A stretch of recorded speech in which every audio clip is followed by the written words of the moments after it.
Hey everyone, welcome to season number 3 of the ANZ Pro League. Super hyped to be here once again with Gamester, Death, Insane on the Obs Cam, and all our wonderful players from the ANZ region.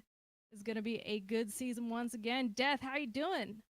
Yeah, I'm going good, man. It's been a while, so you guys are gonna have to bear with me. I don't think I've cast anything since cheeky last year, so might be a little rough around the edges, but I'm sure we'll muddle through. And we've got new season of Pro League. Super excited. Can't wait. Yeah, it's gonna be a good one. $3,000 prize pool on the line once again. First place takes 1,500, which is not a bad amount at all. Similar teams to last time. We have Legacy, Downfall, OSC Elite. Oh goodness, who am I missing? We actually have a new team on the block this time. Vietnamese All Stars. So previously we've had Rise and 1F Pro. They are no longer with us, so we've got another team coming into the ranks for this season, which will be interesting. And of course, the reigning champions SYF joining that crew as well. Um, so I'm pretty excited. We've had some roster changes between the teams, and I think that's going to keep it interesting to see which teams come out on top. Yeah, and it's gonna be very interesting with the first map that the first match that we have tonight between Legacy and Downfall. That'll be kicking things off pretty soon, with Probe and Rise going head to head on Acid Plant before we move into Azure versus Yours, Peppy versus Lunith. And if it makes the distance, Runamuk Sartu and potentially an ace match there. And then coming up later tonight, we'll have OSC versus the Vietnamese All Stars. So, like you said, that'll be that new team. That's going to be cool, especially with Mira Micah leading the charge there against Demilove. I can't wait for that map Yeah. and that match. That's going to be super exciting. That could even be the game of the night. Kind of hesitate to call it now, but that's where my head is heading. What do you think about predictions looking at these lineups? Well, I think OSC versus Vietnamese All Stars is going to be tricky to call because there's a lot of new kids on the block there. Some players that we recognize, some completely brand new names as well. So I'm going to take the wait and see approach with that one for the most part. OSC did come second last season, though, from memory. So I'm expecting good things from them. And purely out of knowing nothing about our Vietnamese players, I might give them a bit of an edge in that one. But for our first match of the night, Legacy versus Downfall, I tend to give the edge to Legacy. But both these teams actually had a bit of a rough time last season. That said, though, Downfall has been a very Protoss heavy lineup in the past. They don't seem to have suffered too much in terms of their depth in that way. But this season, they actually do have a couple more people in the mix. Yours and Satu bringing in a bit of Zerg power to that lineup, as a couple of the Protosses did move on, namely Pez actually going to SYF. Yeah, look, anything can happen as well. When you're talking about best of ones, there can be some upsets. And if history has taught us anything, that these matches can go either way. I mean, we're not talking about best of threes where the variance is kind of going to get thrown out the window here. We're talking about best of ones where these teams get together and they really try to come up with some creative builds, really try and exploit the maps. And we see some cheeses. We even see some longer drawn out macro games.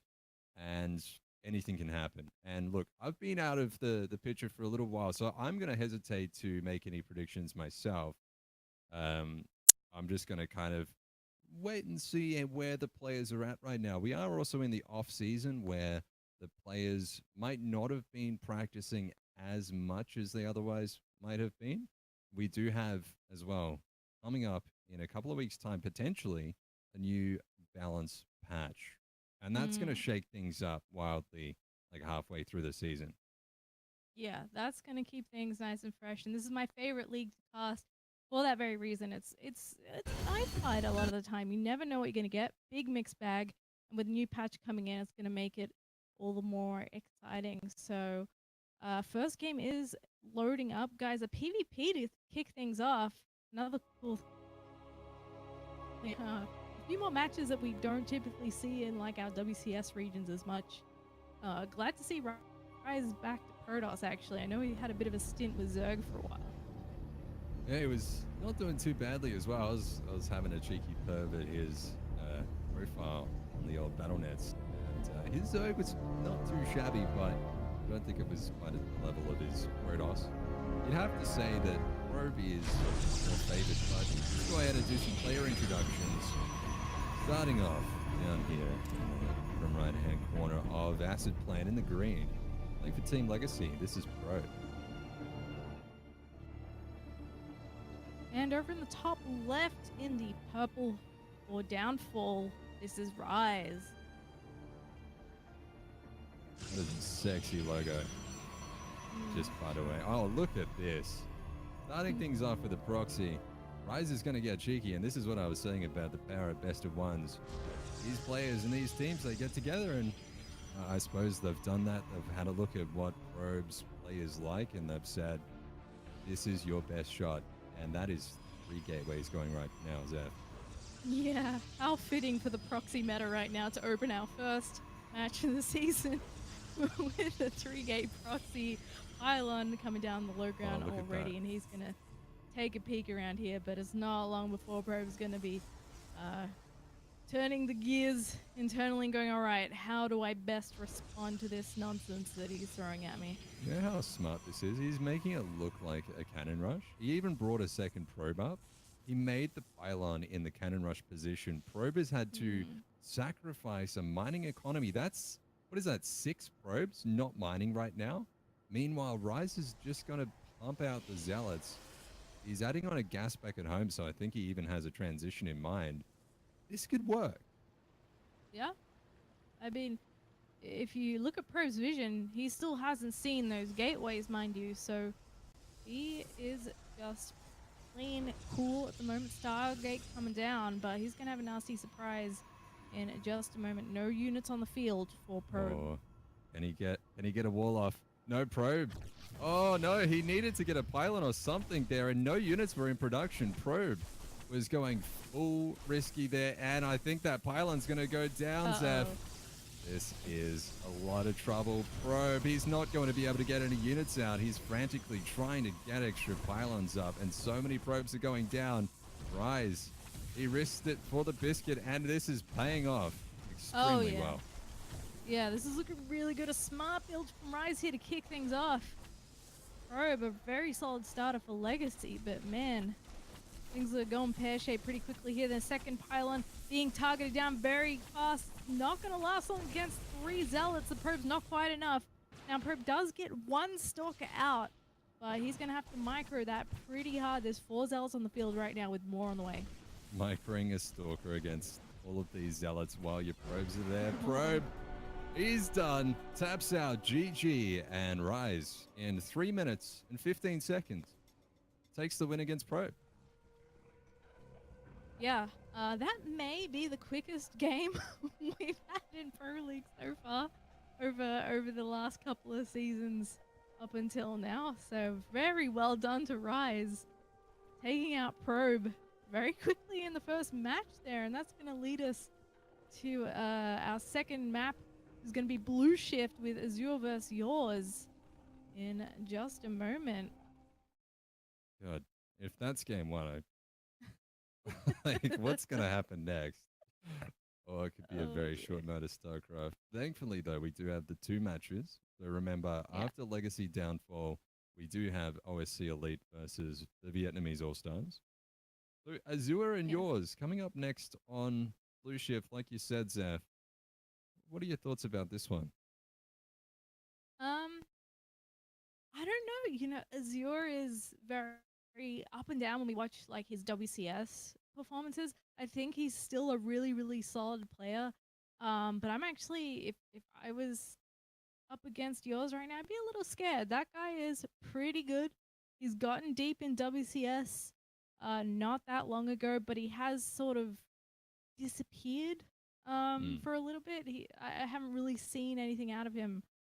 So I have no idea what his form's like at the moment either. And given the sort of cheesy play we see from a lot of players at the moment. Anything's possible, right? It could be a proxy Rax for all we know, but yeah, I don't know. I'm always feeling yours when I see him come up in a matchup. Yeah, he does have those guns too. He's a handsome Oh fellow. yeah. And you said Azura was up and down. Well, I mean, he does play Terrence, so there you go. Okay, we're going there, are we? Oh, yeah. Nothing Yeah. like a little bit of wine. Hmm. Mm. Fair enough. Ages Well, very well. we'll see how we go. We'll get these plays in the lobby and get underway ASAP, considering how quickly that first game went. So we're going to be broadcasting every Thursday at 8 p.m. Maynard's going to be joining us some weeks as well. I will be overseas at some stage too, so you guys will have the pleasure of the Death Nod cast. And it's going to be 2 best of 5s a week with a pair of teams facing off. So it should be good. Round robin format as usual, and then our top 2 teams will face off in the grand finals. Mm. And that prize pool, you said it was $3,500, and 3,000. first play $3,000. My apologies. Yeah. And first place was 1,500. That can buy a lot of Big Macs. That's yeah, that's not sure bad. Can. Yeah. Or there's this Korean fried chicken place in Melbourne, and there was one night one of my buddies came down for PAX, and we had that like 3 nights in a row. Oh, oh, dude, like $35 for a border chicken, and they had this new flavor. It was like a volcano flavor. Oh, I went to Browntown. That's the true esports diet right there. Yeah. Oh, the stuff of legends. Yeah. Oh, if that doesn't make you play better StarCraft, I don't know what will, mate. Mm-hmm. Nectar of the gods. Seeing you being back on that streaming life, by the way, how's that going? Yeah, it's going all right. Yeah, I'm really enjoying the game again. We've got that new balance patch coming up too, so I'm looking forward to seeing how fresh the game is going to be, and I'm really excited for next year.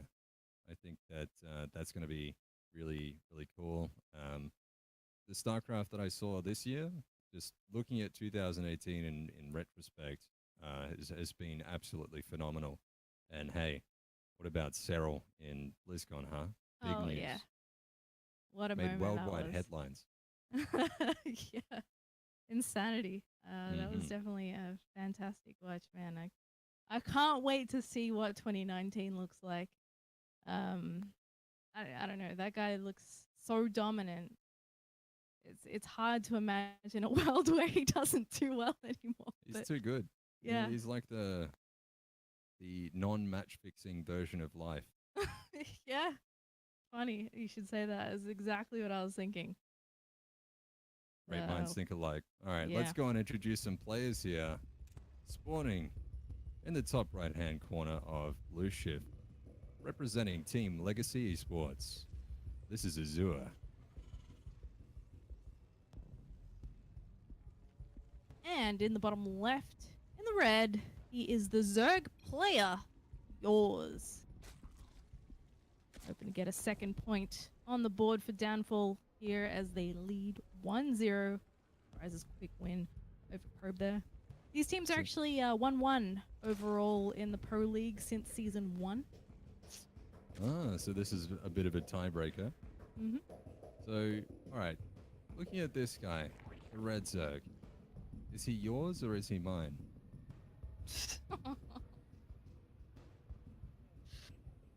Oh, I'm sorry, don't be I had punning to. me, man.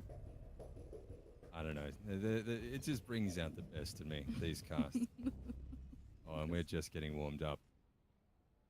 So, having a look at the builds, talking about StarCraft again, going for the hatch first, into the gas pool, nothing crazy out of yours, and Azure looks like he's gearing up for maybe a Reaper expand, gets a reactor.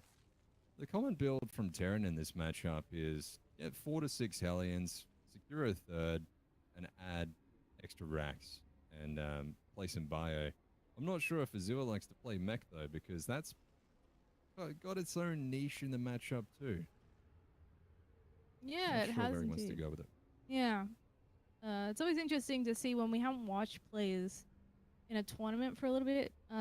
See what they're actually picking, whether it's fire over mech, if they're trying to end the game sooner rather than later. Kind of gives you an idea of their confidence, maybe against the player that they're up against in Pro League more so than the matchup altogether. Is best of one is a little bit of different context, but yeah, we'll see where we go. We've got the factory coming up. See if we get those Hellions out on the map for some harassment. The Reaper first comes in. Have a look around. Maybe if he's super lucky, he'll get himself a drone, but the Ling's also already here for yours. Yeah, decent micro from yours. Not losing any Lings is always nice against that Reaper. And Azure, he went for a depot before his second gas, so that might mean that he doesn't want to go into Banshees or anything like that. I really like this by Azure, by the way. Look in the third base location of yours, and you'll see the patrolling SCV. So he can keep denying this until speed is done in around 20 to 30 seconds. And that does make a difference. That's less larvae later on, or it can force yours to make his third at a base location he really doesn't want to. Yeah. Yeah, it's definitely an annoyance. You want to get that base down. As soon as you can start at building, we've got the first couple of Hellions sticking out here. And yours are going to be looking for those extra queens, trying to see him push out that creep spread, which is already getting started at the natural there, and that'll be key in helping him defend that third as he spreads towards that location, and also keeping those Hellions at bay. I suppose the next thing for him is going to be trying to get into that main and seeing what the follow-up is for Azure. So he's researching Cloak at the moment. He's actually got Marines patrolling around the edge of his base, so that it's going to be a little bit difficult for an Overlord to get in there. Okay, so Azure is opting for the Banshees. Now, he'll want to get his third command center started pretty soon, but I like the fact that he was able to delay the third hatchery from yours for a little while. He's got these Hellions out here. It's a little bit risky because he hasn't walled off his natural before leaving his base, right? So if yours had gone for an aggressive style run by, Azure could have just lost the game straight away, and would have been bad, but thankfully that didn't happen. He was getting some scouting information, seeing all 6 of those Hellions. He's got that Overlord in a very nice spot as well, so yours is very confident that he knows what's going on. Don't like this as well. Azure flies his Banshee past the Overlord, so now yours immediately starts those Spore Crawlers. Would have been way better just to hide that information for a little bit longer. Yeah, I sort of wonder if he thought the Ling already saw it when it ran up the ramp there. It actually just missed the add-on, but could see the star put. But yeah, always better to hide that information if you can. The queens are in position at the third to help ward off those Hellions while the Banshee comes into the main. Spore is ready to rock and roll there. And he's going to have a couple of pokes here. Will get a drone or 2. But that's the dip out of there. That Banshee's quite hurt. Yeah, very lackluster control, especially for your first Banshee. The Hellions haven't really denied any creep spread at this point, so yours going to be very comfortable. Still has the Overlord in position. There's no Viking or any lifted buildings just yet for Azure to bully that away. And the upgrades are starting now for Azure, so that's one thing where he'll be able to have 1-1 before his opponent. So he might be able to create some timing attacks later on in the game too. Yeah, for sure. And yours has had a quite nice time, really. He hasn't had too much trouble from Azure. He's getting his 4th base, macroing up, Bane speed, Hydra Den, all the good stuff on the Zerg side. And he should be well prepared by the time that Azure comes out with a push. Now, he's looking to secure his 3rd base, trying to get some more tanks in production as well. And then he can put on some aggression, finally getting rid of that Overlord. But I do worry a little bit that by the time Azure moves out, there's going to be so much creep in his way. Yeah, yours hasn't been doing a perfect job of creep spread by any means. He could have it significantly advanced at this point. The delay to the third does make a small impact, but yeah, there you go. Yours going into the Hydra upgrade. He's also getting melee upgrade for his Lings instead of going straight into the missile attacks. And going for Overlord speed as well. So I think that yours will really start to have that sort of map hack style Zerg with lots of vision, lots of creep. And we'll see what Azure can do here with this drop. Just wants to scan and start to pick this up a little bit. Does need to be careful. Loses 4 Marines, picks up a couple Zerglings, but so far yours' defense has been very nice. Yep, immediately replacing that creep that he lost there on the front lines. Would love to see him spread it up top a bit more towards the third base of Azure, because I feel like that's going to be a good attack path for Azure as soon as he's ready to push out here. But he's starting to be a bit more active in the map with these drops, starting to move that army. In fact, he's actually going to head that down towards the 4th base location by the looks of it now, morphing those Hellions that he's kept this time into Hellbats to add a bit of extra beef on the front lines here. So let's see if he can get a good position as he moves up towards the Zerg army and clear out this creep. This is very scary, actually, for Azure. He doesn't have a huge army, and his 4th and 5th barracks were quite delayed. Did keep those Hellions alive, so the Hellbats will be instrumental in soaking up those Baneling shots. And Zerg does not want to advance off creep. So yours intent just to sit back, try and defend that 4th base. I don't think he's in any trouble whatsoever. He's adding that infestation pit now, and probably looking for a hive and the next stage of his play. He can go up to, Vipers or add Ultras and Broodlords and some of these units that'll leave Azure scratching his head if he's not able to tech himself. It looks like he's getting a group of Lings ready up towards the north there for a potential backstab when Azure commits to a fight. There is a wall off there and some units ready with a couple of sieged up tanks, so he may struggle a little bit to get through there. But if he does, he can certainly do a lot of damage. The force on the south side of the map is not actually that big, and he's going to move up here a little bit. But at the same time, the wall off isn't quite finished. He does bust through here. It was a bait. Too much. That was a nice trade, actually. Gets a lot of those Zerglings. Didn't really take any damage. A few SCVs. Azure still has 65 workers left over, and he's in such a precarious position because he could definitely lose to that army if they do collide. But just wanted to stay around there and prevent the creep from advancing further. I do really like this decision to take the 4th base up to the north as well.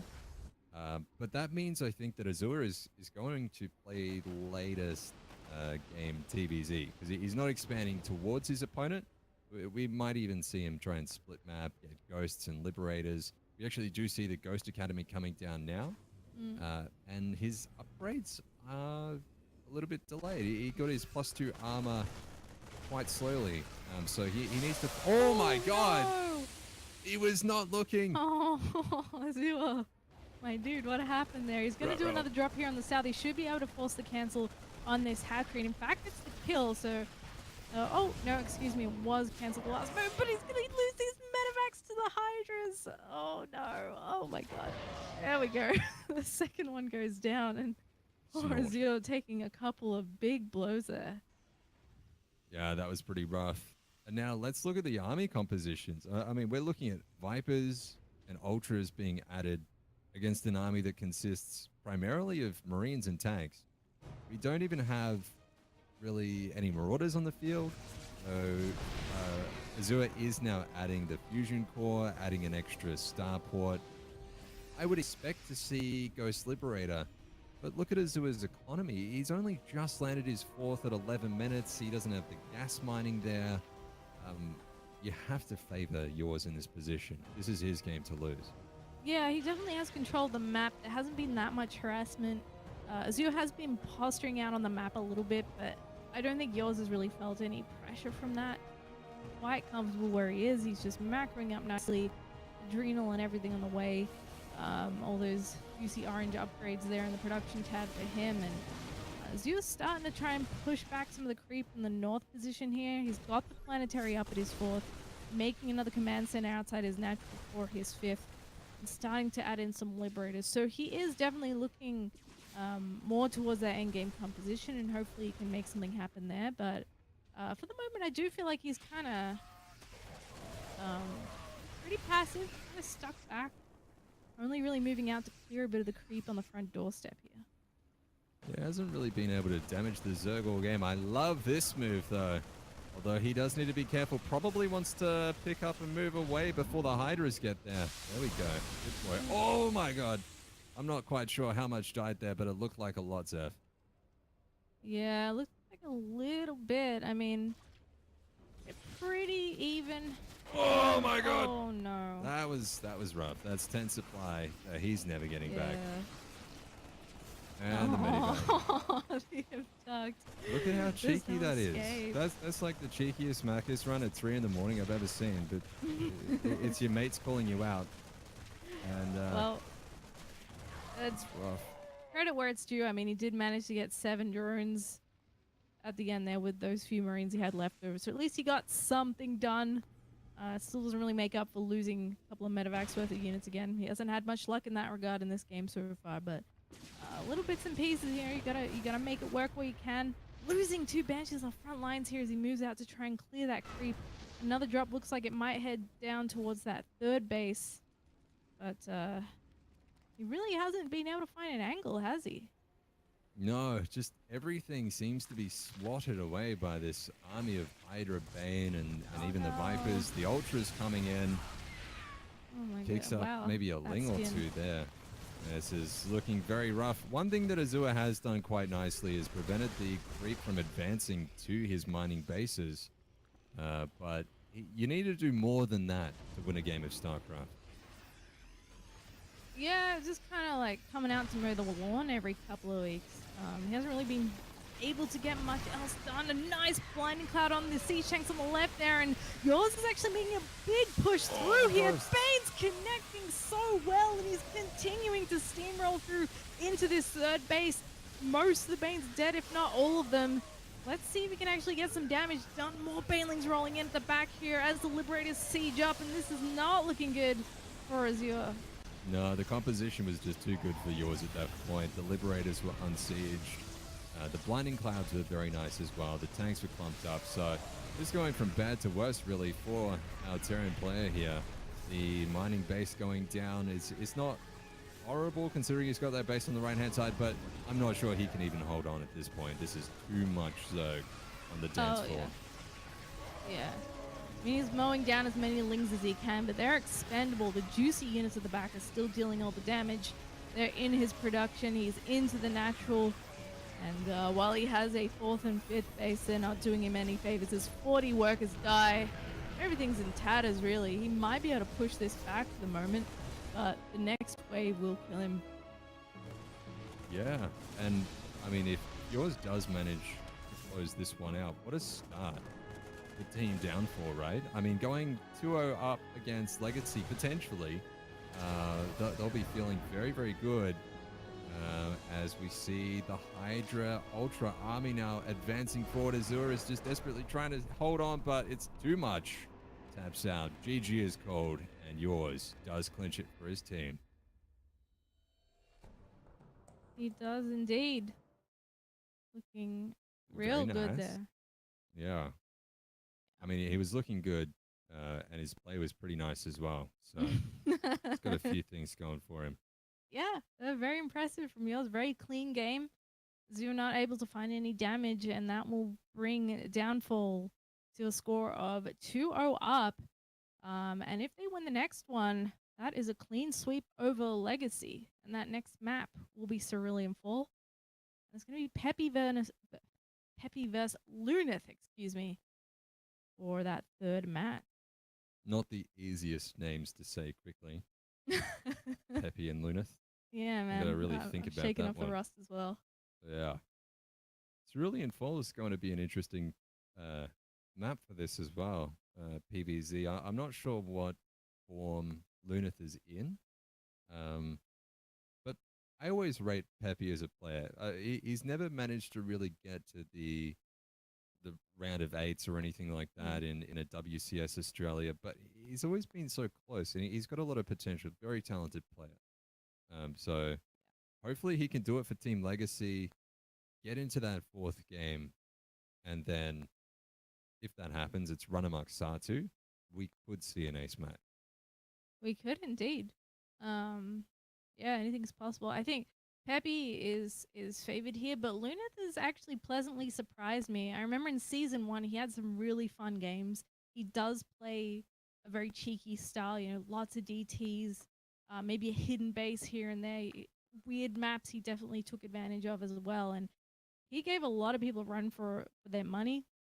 And I believe he pulled out a couple of good wins as well. So can't count him out by any means. And I'm just keen to see how the game pans out. I know Pepe's actually pretty solid. I would actually say he's pretty consistent. Like, yeah, maybe he's not hitting those rounds of eights and stuff, but he's always around the same level play. I don't think I've ever seen him be like, wow, he's looking like terrible this time around, you know? Yeah, he's always good. I mean, I loved how you described Luna's play. You had me at cheeky, and I do remember some of those games that he played in season one. Made me a Luneth fan for sure. Like going and taking gold bases on god awful maps and almost making it work. Uh, I don't think Cerulean Fall will give him necessarily the same ability to try a really cheeky procky base or Mm, anything like that, but yeah. we'll see. And in PvZ, it's the type of matchup that does allow Protoss to have a bit of stylistic flair, and particularly if they're good at microing warp prisms and archons. Yeah. Yeah. Oh gosh, the Archon drop is such a headache to deal with. I hate it so much. Oh, it's But it's great, isn't it? Like the warp prism comes into your base as a Zerg, yeah. like a bus of really annoying tourists comes into your suburb, and it just kind of hangs around, and you can't really do anything. Like you can't make them leave. They just make a lot of noise, mess up the place, and go on. Yeah. That's exactly it. A fantastic tool to use for that harassment. Um, yeah, we've got these guys in the lobby. Will be underway shortly, guys. Please tweet and let people know this is on. I don't think we have the TL event for tonight, so make sure you get people in here watching. It's always a lot of fun. Yeah, And give us some updates and some likes on the Twitters. yeah, That always makes my day. You know, seeing the notification, I'm like, damn, someone liked that tweet. And it's not only good for us, it's good for StarCraft. So make sure you spread the love and uh, show some love for your favorite team, your favorite player. Give us some predictions in chat. Who do you think is going to take it out? Is it going to be Legacy or Downfall tonight? And hey, even OSC and Vietnamese All Stars later on. Who do you think is going to win there? I want to see yeah. those predictions in chat. Please let us know, and especially if you're new to the scene, please check out NXZ's previews. I think he's running those this season as well, but over on his stream, he'll Yeah, do when a is bit of a NXZ playing? yeah. Well, that's the big question, man. I want to know as well Yeah, because man, at the moment he's just spreading wisdom, but I want to see him mess up some nerds in some video games. You know? sounds like a plan. All right, let's get into it, Zev. Down here in the bottom left, in the best color in the game, playing for Team Downfall, it's Luneth. And over in the top right in the green trunks for Legacy, can he keep the dream alive? It is Peppy.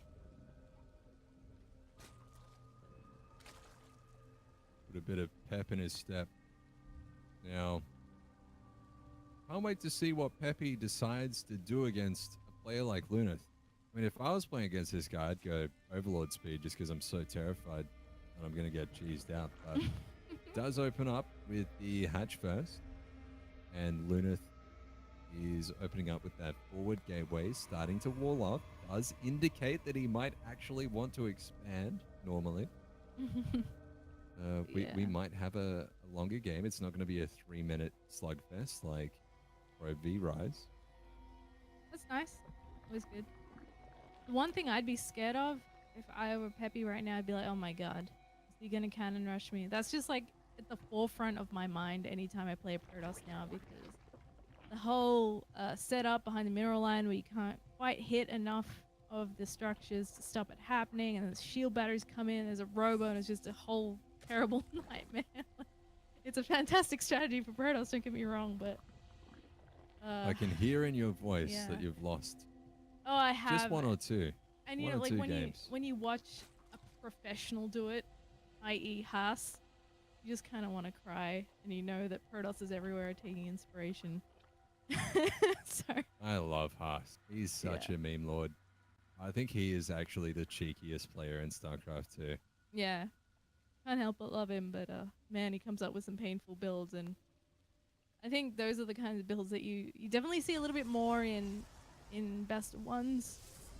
But it really depends what matchup you've got. These guys, of course, know who they're playing in advance so that they can prepare accordingly. Yeah, they did pretty well to keep the season under wraps as well, having an announcement only yesterday. It's Mm. pretty hype just being able to immediately spring in now and bring these games to you guys. Uh, the probe is going to fall eventually, but it's just getting a look around. Does see the drone, does now know that Peppy wants to expand, take that third base. Very nice. And Lunith is going into Stargate. So we're probably going to see maybe an Oracle, some Phoenix. Mm-hmm. He's got some options. Yeah, he certainly does.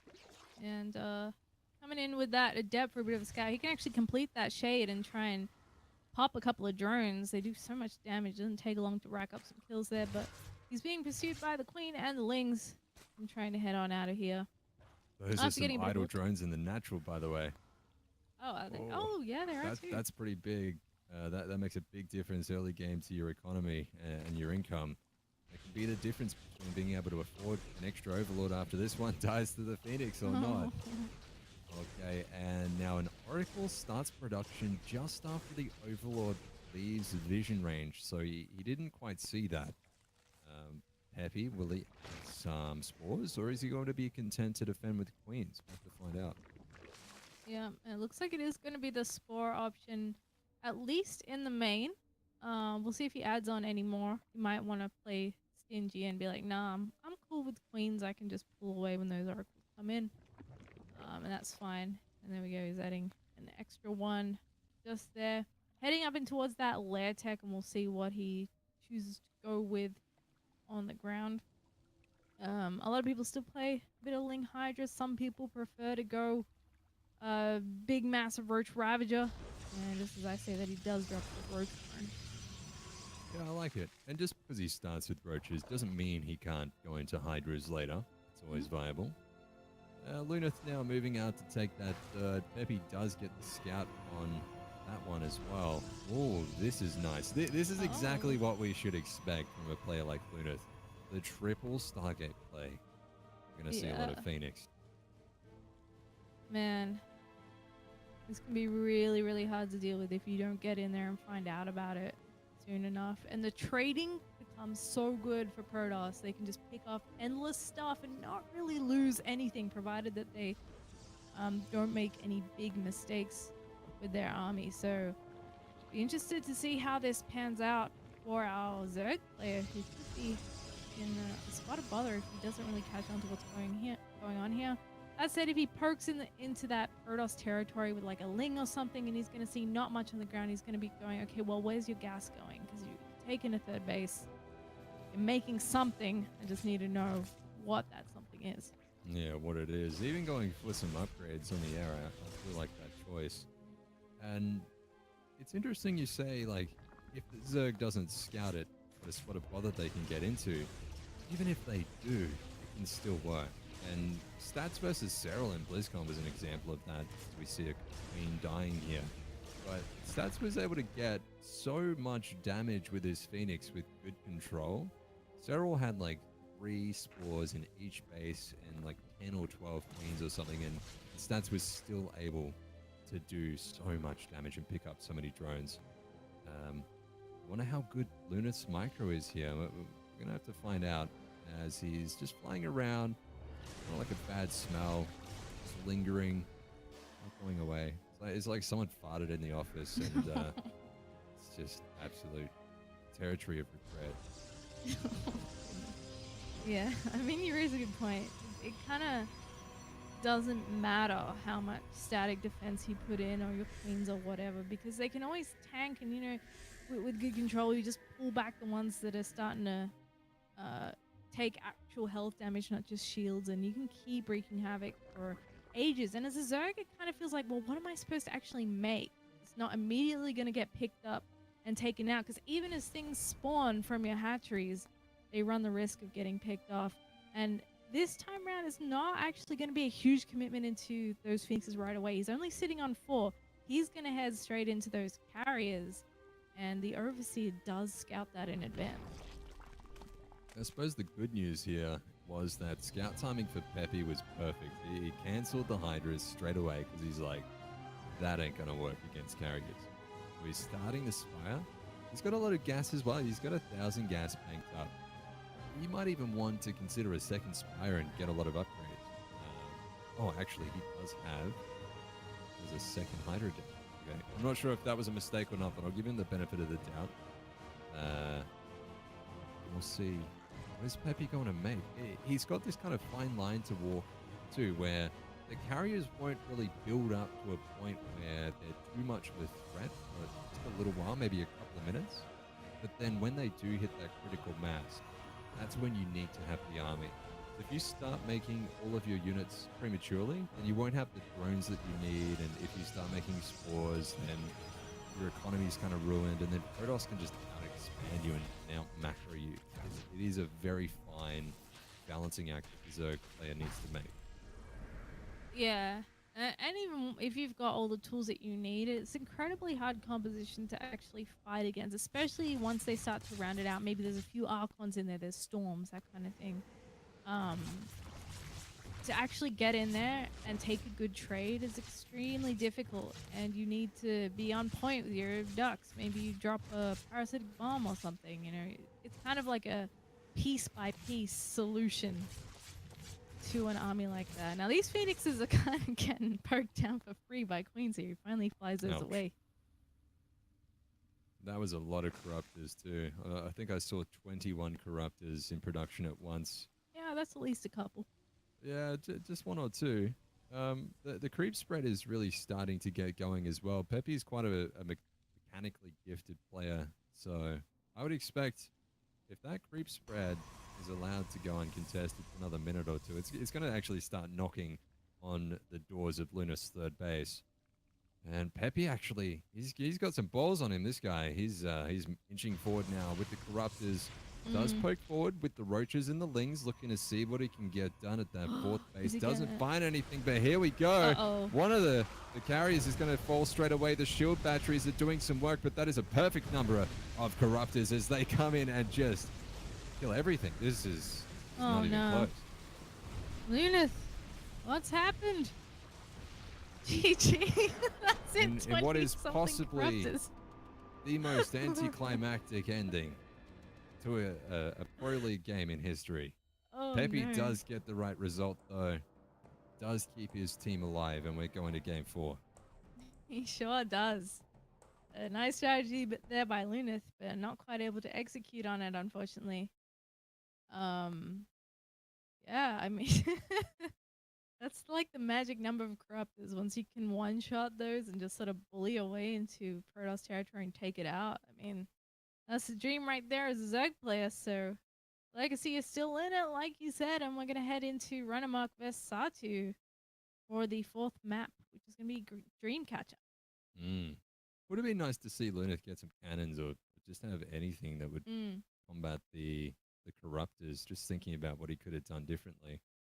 Maybe a premature recall if he'd scouted the Corruptors. He could have got the carriers to safety somewhere. I don't know. But I mean, Pepe comes in and just starts swifty one-shotting everything. He's, very nicely played by Pepe. Yeah, for sure. Especially when you kind of spread out like that and you're able to maybe defend your bases a little more easily, but the kind of value of having all those units clumped together as one big death ball is lost if someone kind of comes at you like that, which you don't really expect, I suppose. But yeah, I think the other cool thing with having that many Corruptors is even if you can't quite engage the army, you can be a little cheeky and just sort of slide around and maybe try and take out a Nexus or something with that Corruptor ability. The name eludes me right now, but it's just kind of spit on it and it pops. I'm just going to leave that one alone. I mean, you set it up so well, but oh, How kind of you. jeez. I mean, yeah. And I mean, the only name that I know that corrupt their ability by is kind of an expletive, so I'll leave that one alone Yeah, as well. that's why I didn't say it. 'Cause I was like, I can't actually think of the real name of it. We'll Kind of like keep it how we G. call Well, things like yeah, Colossus Den and we're too that sort of Australian. stuff. Yeah. Mm-hmm. Mm-hmm. So Dreamcatcher is the map for match number 4. We're going to see Runamuck versus Satu, so it'll be a Yeah. TVZ. Runamuck's been playing a fair amount on Korea lately, so it'd be cool to see what his form is like. And Satu's a player that's been around for a long time. I feel like he's been in the Australian scene since maybe 2013. Yeah, I man. could be I'm wrong, pretty but sure. Didn't he used to be in like the SPR clan or something? I feel oh, like he's been around forever. I think you expect my memory to be a little bit better than reality. Uh, but yeah, he's been around for a while, and I do rate him. He's kind of in the same bucket of Zerg players as like the Peppies and Mm. things. And I think that yours and Crimson were at that level. Um, uh, Kind of the Zerg players that have a lot of potential, but not quite breaking into the round of eights. Whereas we do now see Crimson and yours start to make these amazing runs in tournaments. Maybe Satu and Pepe could have a good year next year. See how much they play. Yeah, for sure. It's been a little while since we've seen Satu come out, so I'm keen to see how his plays evolved and how he's looking. Um, in the team league at the very least. He hasn't played in the team league yet, actually, in the pro league. Um, we'll see if he's able to score some points in future matches and whatnot for his team. Renamok, on the other hand, has, like you said, been practicing on Korea a fair bit. I know he himself is not satisfied with his form, but he's actually had a pretty good record in pro league so far, winning about 75% of his matches. So It's like an artist. An artist yeah. is never satisfied with their work. Exactly. All right, spawning down here in the bottom left. Playing for team Legacy Esports in the green. It's Runamuck. And in the bottom right, in the purple, name we haven't seen in a little while, but very happy to see him here. This is Satu. Trying to bring it home for Downfall here in the 4th map. A bit of an oopsie. He's not representing his clan in game. I think they'll have to fix that up for week 2. And Satu going for the hatch first. Runamuck making a barracks in his base. No proxies here. Dreamcatch is not exactly a very popular Reaper map or proxy map, considering you can't jump into the main like some of these more fun, more fair and balanced maps. Yeah, I actually really hate playing on this map as Zerg as well. There's a lot of chokes. There's a lot of walls where you can set up siege tanks behind them and then bring your units around the front and pressure the Zerg's 3rd and 4th bases that way, and it can be quite hard to engage. I guess the flip side of that is that there are a hell of a lot of counterattack paths on this map as well. Try and help you out a little bit. So, see how this game goes. I think from what I've seen in Runamuck's play, he hasn't been too cheesy or too gimmicky. I think his TVZ is probably his best matchup at the moment. I think he would agree with that. Yeah. Tonight I got a comment from him, but it was really the only matchup that he felt comfortable, that he understood. So maybe it was intentional.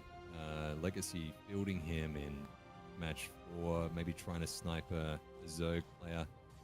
And I do know that Runamuck does struggle against the Protoss. Nice moves here, just bullying that drone. We might see that come back to haunt Satu later with the Reaper or something like that. And a very early second racks coming down from Runamuck. I think 2-1-1 as the drone goes down. Nice moves. Does manage to get the SCV though. Satu does. Yeah. Hops out of there. And going to take out this Overlord as well. One of the cool things about the mains on Dreamcast, they're kind of quite large, is you can bury your structures quite far back.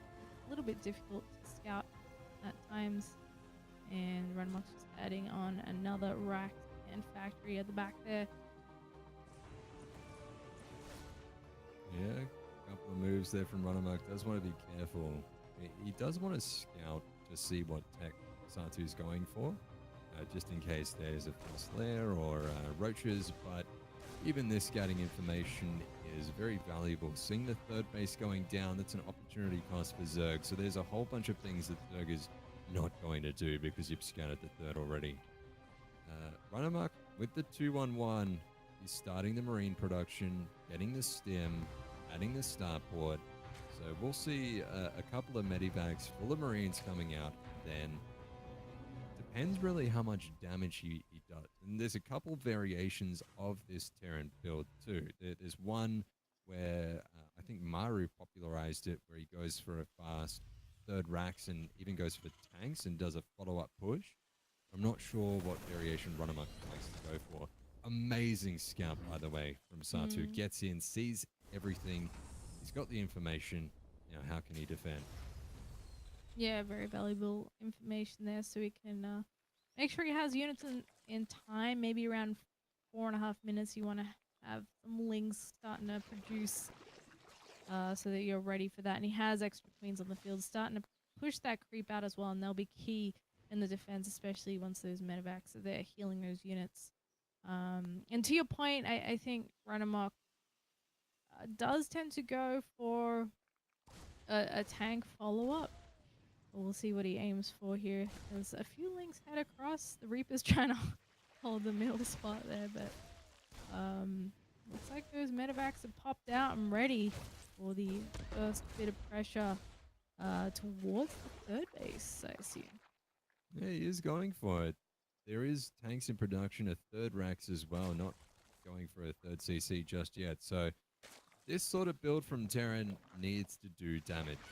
It needs to be controlled well, because if you lose the first couple of medivacs, you lose this first group of units, you can be in so much trouble because Zerg can just make a round of drones, and then making units later on is just an amazing follow-up too.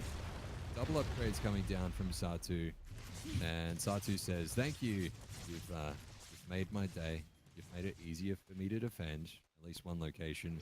But little does he know that I think Runamuck's playing the later game. He wants to get some tanks out there and abuse some of these ledges.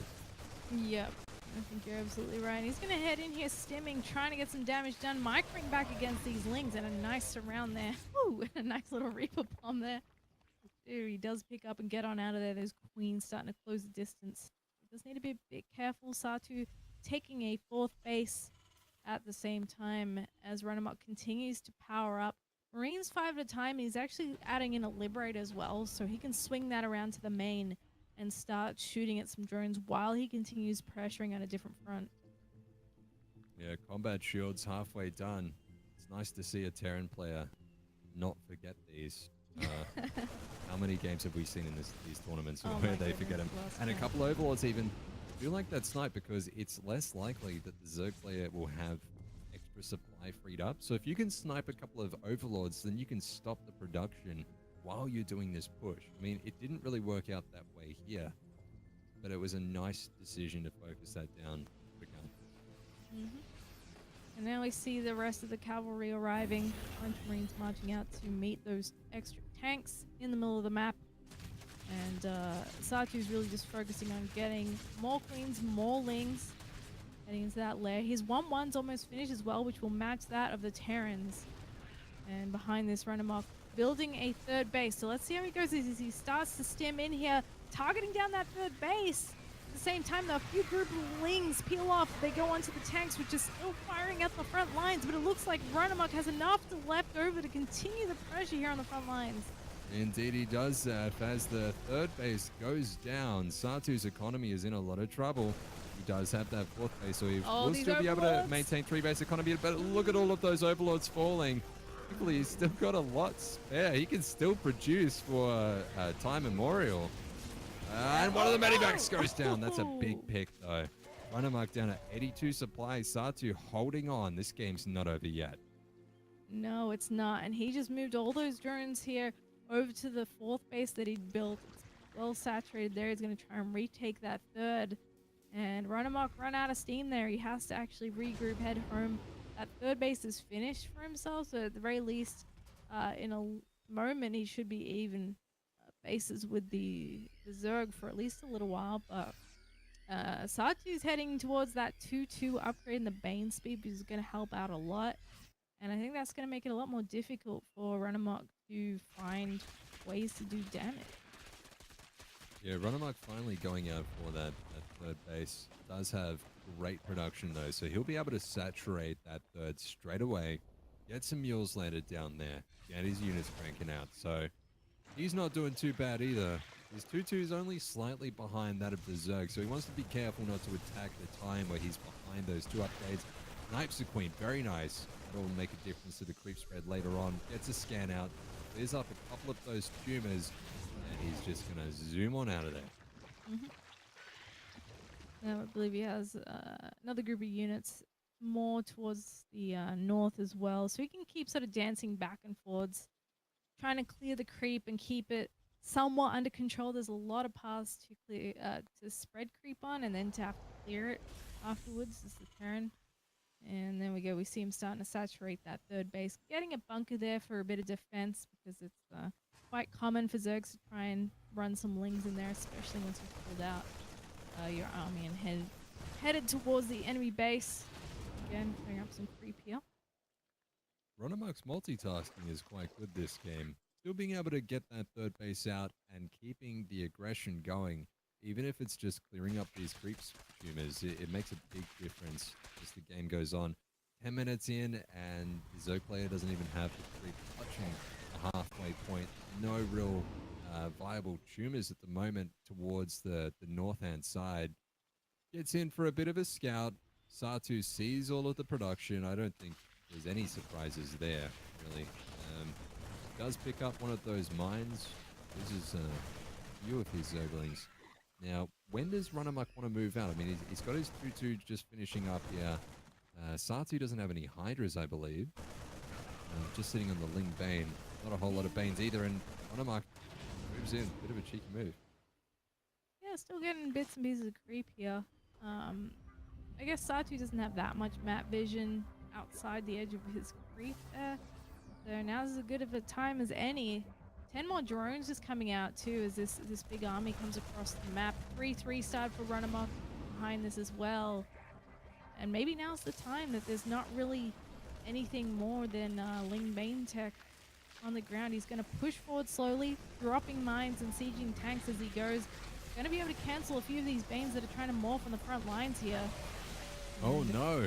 And a bunch of the Banes just get split off and they're completely ineffective. Satu is doing a counterattack at the top of the map, but I don't think that he's got enough to defend here. And a drop in the third base as well. Runamark is just picking Satu apart. He's up 40 supply at this point. He's looking large and in charge. That base might actually go down. That's a lot of firepower from those Marines. The DPS and the fourth base will go down if that falls. This game is in the bag. He's suddenly gone beast mode on him. Satu wasn't ready and he's losing bases left, right, and center. There's a drop in the main. This fifth base is being attacked by a handful of Marines. There's still mines all over the place. I mean, he's going to try and go for that little counterattack into the natural now.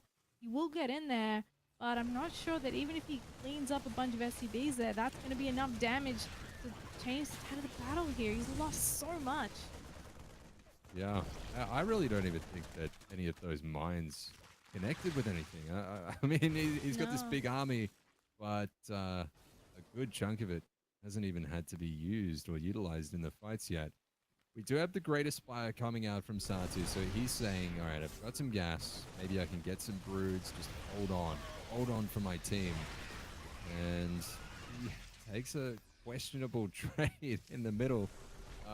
Without the Hydras, there's just not enough meat in the army. Runamark's got a great position, clears up more creep. He's feeling good, but this is a nice counterattack from Satu, picking up quite a few SCVs, preventing a lot of mining, and just maybe it's going to let him stay in the game for a little longer.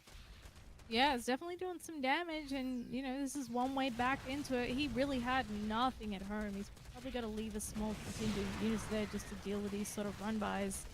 But yeah, I think the only danger for Runamark is maybe giving his opponent too much respect or too much room to sort of regroup. Um, but he's still in a pretty good position, clearing up the creep, keeping his position in the middle of the map. He's going to be able to take out this base pretty quickly if he just stims and goes for it. But that said, Satu has had some time to run up here to try and save it. Yeah, Satu's 3-3 will be finishing up reasonably soon. Runamark's upgrades are ahead at the moment. The fourth base coming out from Runamark as well. Just the one cheeky brood on the screen there. And Thor's immediately started in the production tab from Runamark. So that's going to be his weapon of choice to counter the broods in the short term. Or maybe adding on some star ports, getting some those Vikings later on. Very scared about that mine, by the way. I mean, there's a big possibility of some connections here. Nice. Chip away at the brood. And the tank and the extra mines will go down, but I don't think that gold base was ever really a viable option. Satu won't be sad about that. No, he's still sending drones up there, though. Unfortunately. He is on 84 workers. He just doesn't really have the hatcheries to support it because the main and natural are basically mined out. He's got the original third. It's starting to get a bit low. It's quite oversaturated. And the fourth base. So he's got a bit of income, but he definitely wants a nice, healthy base just to round that out. Yeah, and those snipes on the third and the fourth were so instrumental at denying Satu the ability to have a big gas bank. And unfortunately, in StarCraft, you can't afterpay your brood lords. I mean, you just got to pay for those things up front. So Runamark moving out now. He is maxed out, or as close to it as you possibly can be. And there it is. Even adding on the ghosts as well. So ghosts and Thors in production. Oh, these 3 broods. Oh dear. There's a counterattack into Runamark's third, but this is a big fight, Zeph. Yeah. And what can he do? Nice connections there. Huge Baneling hit in the third, and there's slings in the natural as well. Lots of SCV losses here, but at the same time, the huge army Runamark is knocking on the front door of Satu. He's running out of steam. Beautiful Bane hits on the front lines there as Runamark maybe looking away for just a second, but now there's nothing under these brood lords to protect them, and he's going to continue moving forward, going to be able to take out this base, which Satu desperately needs for income. He's continuing his march forward. There's actually not even a corruptor here to stop these 2 Vikings from wreaking havoc on these brutes. Yeah, there was such a tease as well with the mines that burrowed and then they just whiffed on a couple of drones that were going into an extractor. I was really, really salty about that. Satu's doing a great job of holding on, by the way. The broods, they're actually letting him stay in. Runamark might have gotten a little bit too cocky here, for lack of a better word. I mean, the Vikings, they're not even focus firing down the wounded broods. They're finally starting to chip some of these away. The Corruptor's coming up at 1, 2. Come on, 3 broods. No, there's a transfuse.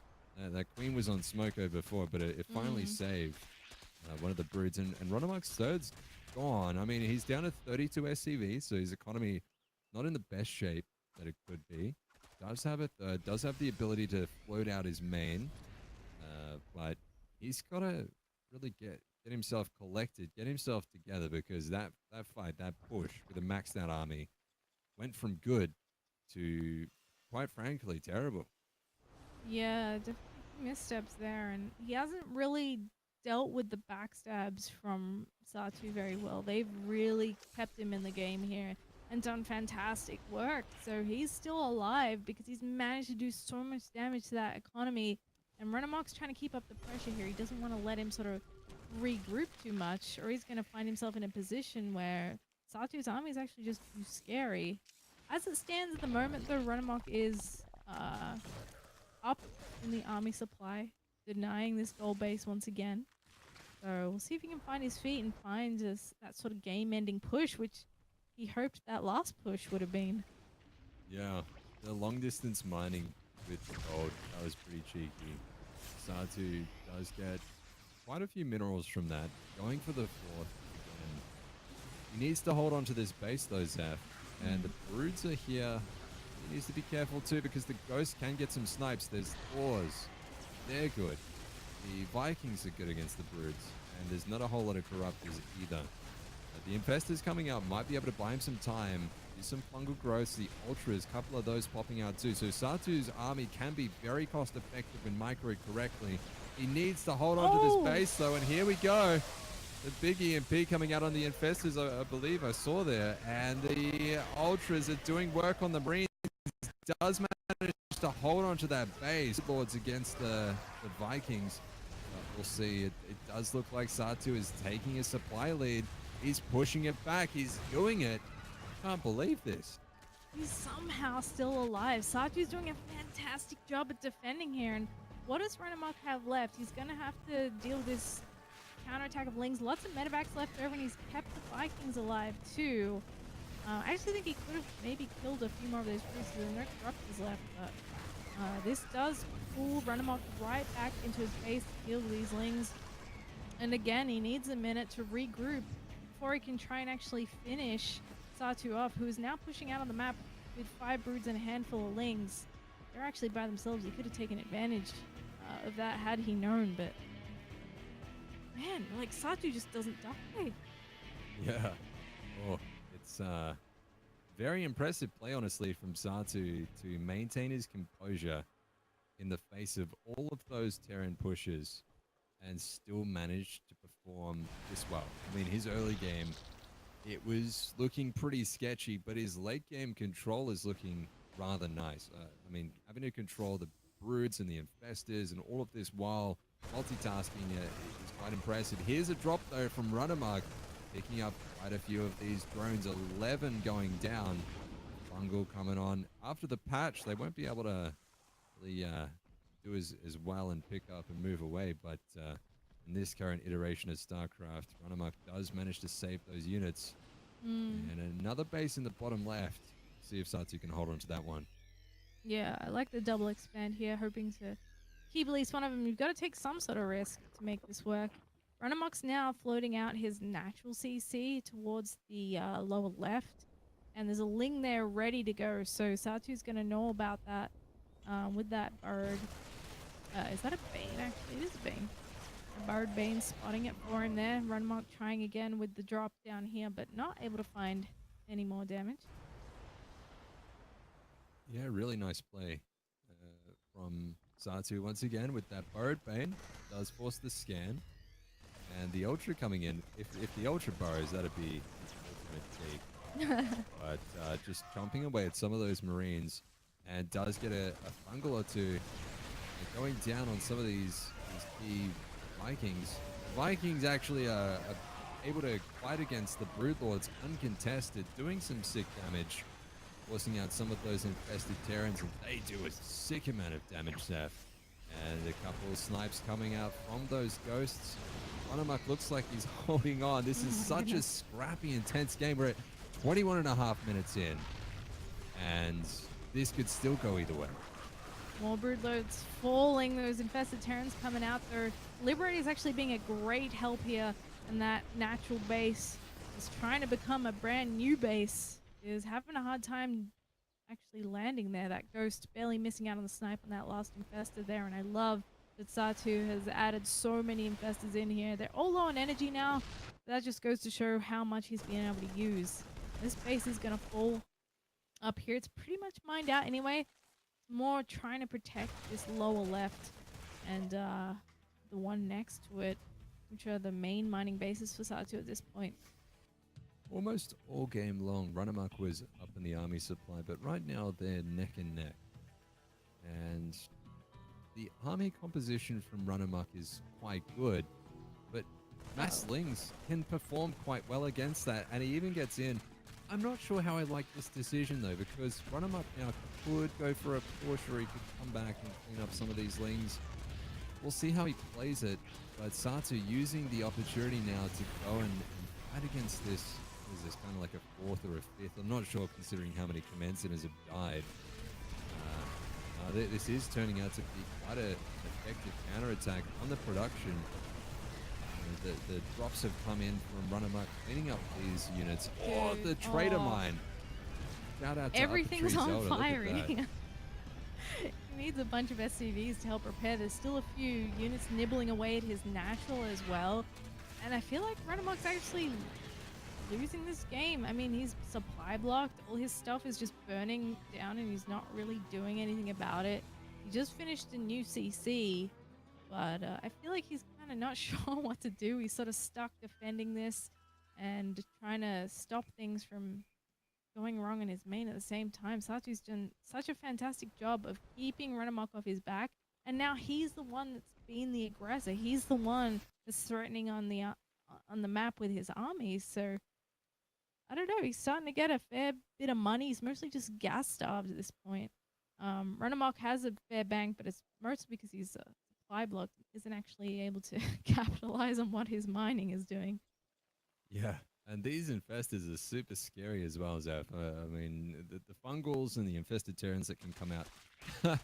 Runamark, he floated all of the production out, so this attack won't be too effective. 42 more lings in production too. Satu is looking real nice right now. Real nice. His position is great. I mean, the one thing that he doesn't really have is creep spread, but at this point, I don't think that matters too much. Yeah, I mean, he owns the map though. He's got like 5 mining hatcheries. They're not all like full bases, but I mean, he's got one up towards the top right that's fresh. Renamuk's not harassing anymore. He's still trapped here trying to rebuild, getting all those supply depots up and holding this position here. And Satu's getting such a scary army. Like you mentioned, those infestors in pretty cash money right now. Well, it does get a save on the Thor. Every unit for Runamuck right now is so important because he has to rebuild all of the add-ons on his production.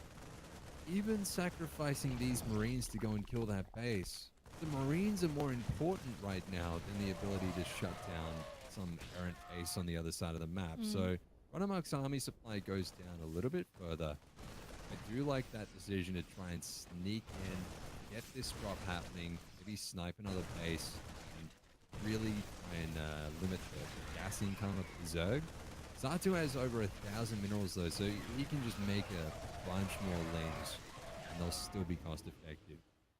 Yeah, I like that he's targeting down the drones here as well. The base, maybe not as important if you can start to eliminate a lot of those drones. I mean, there's still 70 something drones on the map, so every time he gets a base, it's just going to be a big mining fest for Satu. He's got a really nice army going here, and he's moving forward. So much energy on these infestors. If you could get an EMP on those, that might alleviate some of the pressure, but I'm not even sure if he has ghosts. He has one. Goodness knows where that One is. ghost. Come on, get the money EMP. You know you want to. And that Thor is so low on the hit points. I think it's just about to fall, but he does manage to get the pickup.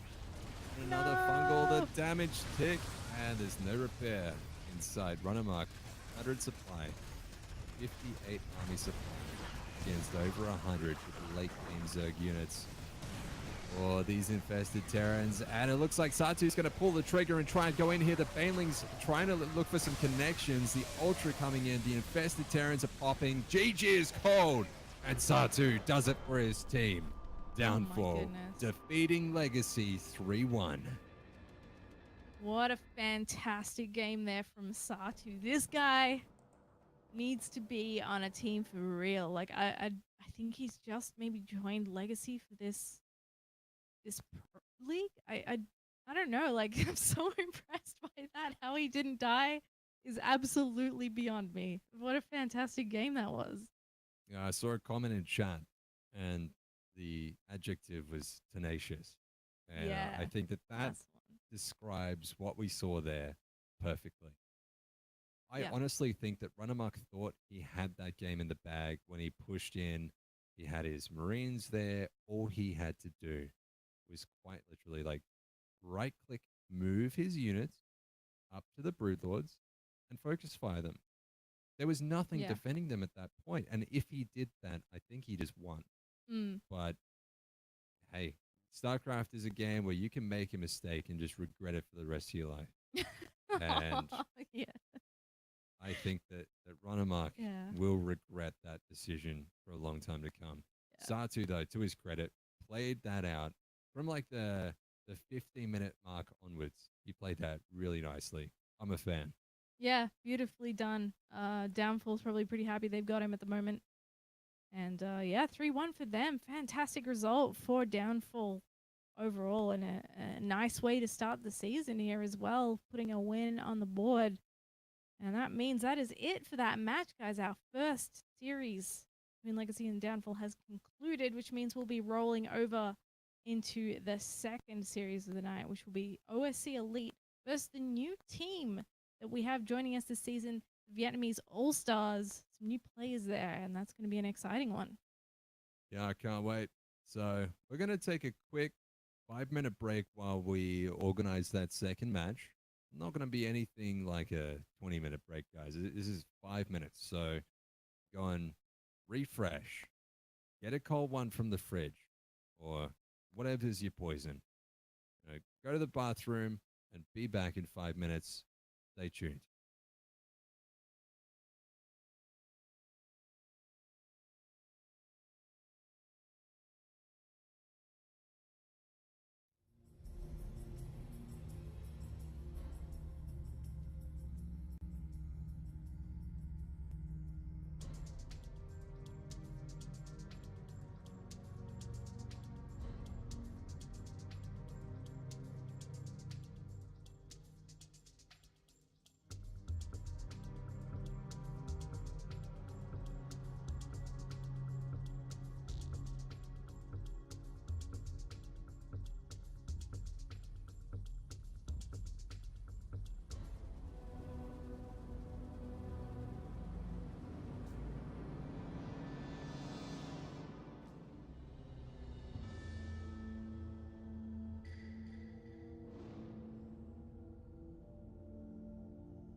Hey guys, welcome back to the ANZ Pro League Season 3, where we're about to hop into our second match for the night. It's been good so far, with Downfall taking a 3-1 over Legacy for the first game of the season. Pretty awesome stuff there. And now we have OSC Elite coming up against Vietnamese All-Stars. Death, tell me about this match. Do you think this new team has what it takes to take out the second place from last season?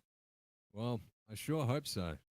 Uh, Not having seen many of the players in the lineup, it can be very difficult to make a prediction. And I think that a lot of it does sort of stem from this first game.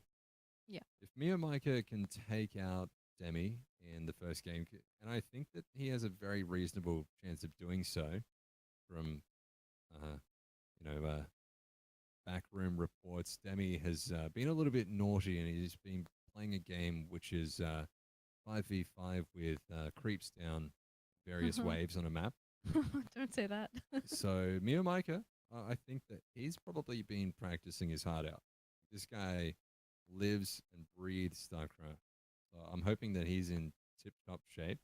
If he can get a win here, then anything could happen, especially Yeah. if the other players are anywhere near the caliber that Mio is. But we'll just have to wait and see. I mean, OSC does have some very good players with the likes of Vivid and Igers and even Ice. I remember going back to season one Oh, now, yeah.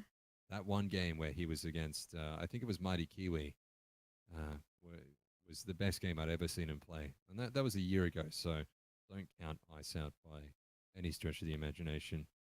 I can't wait. Mm.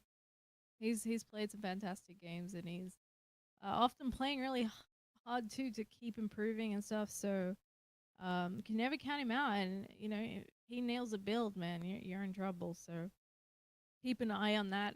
Hopefully we get to that fourth game and even an ace match here as we head into Demi versus Mia Micah. OSC do have, I would say, most of their heavy hitters in the Zerg trunks. I believe the Vietnamese All Stars have a decent spread of races. So we'll see how we go here. But it is going to be that good old Zergy mirror to kick things off.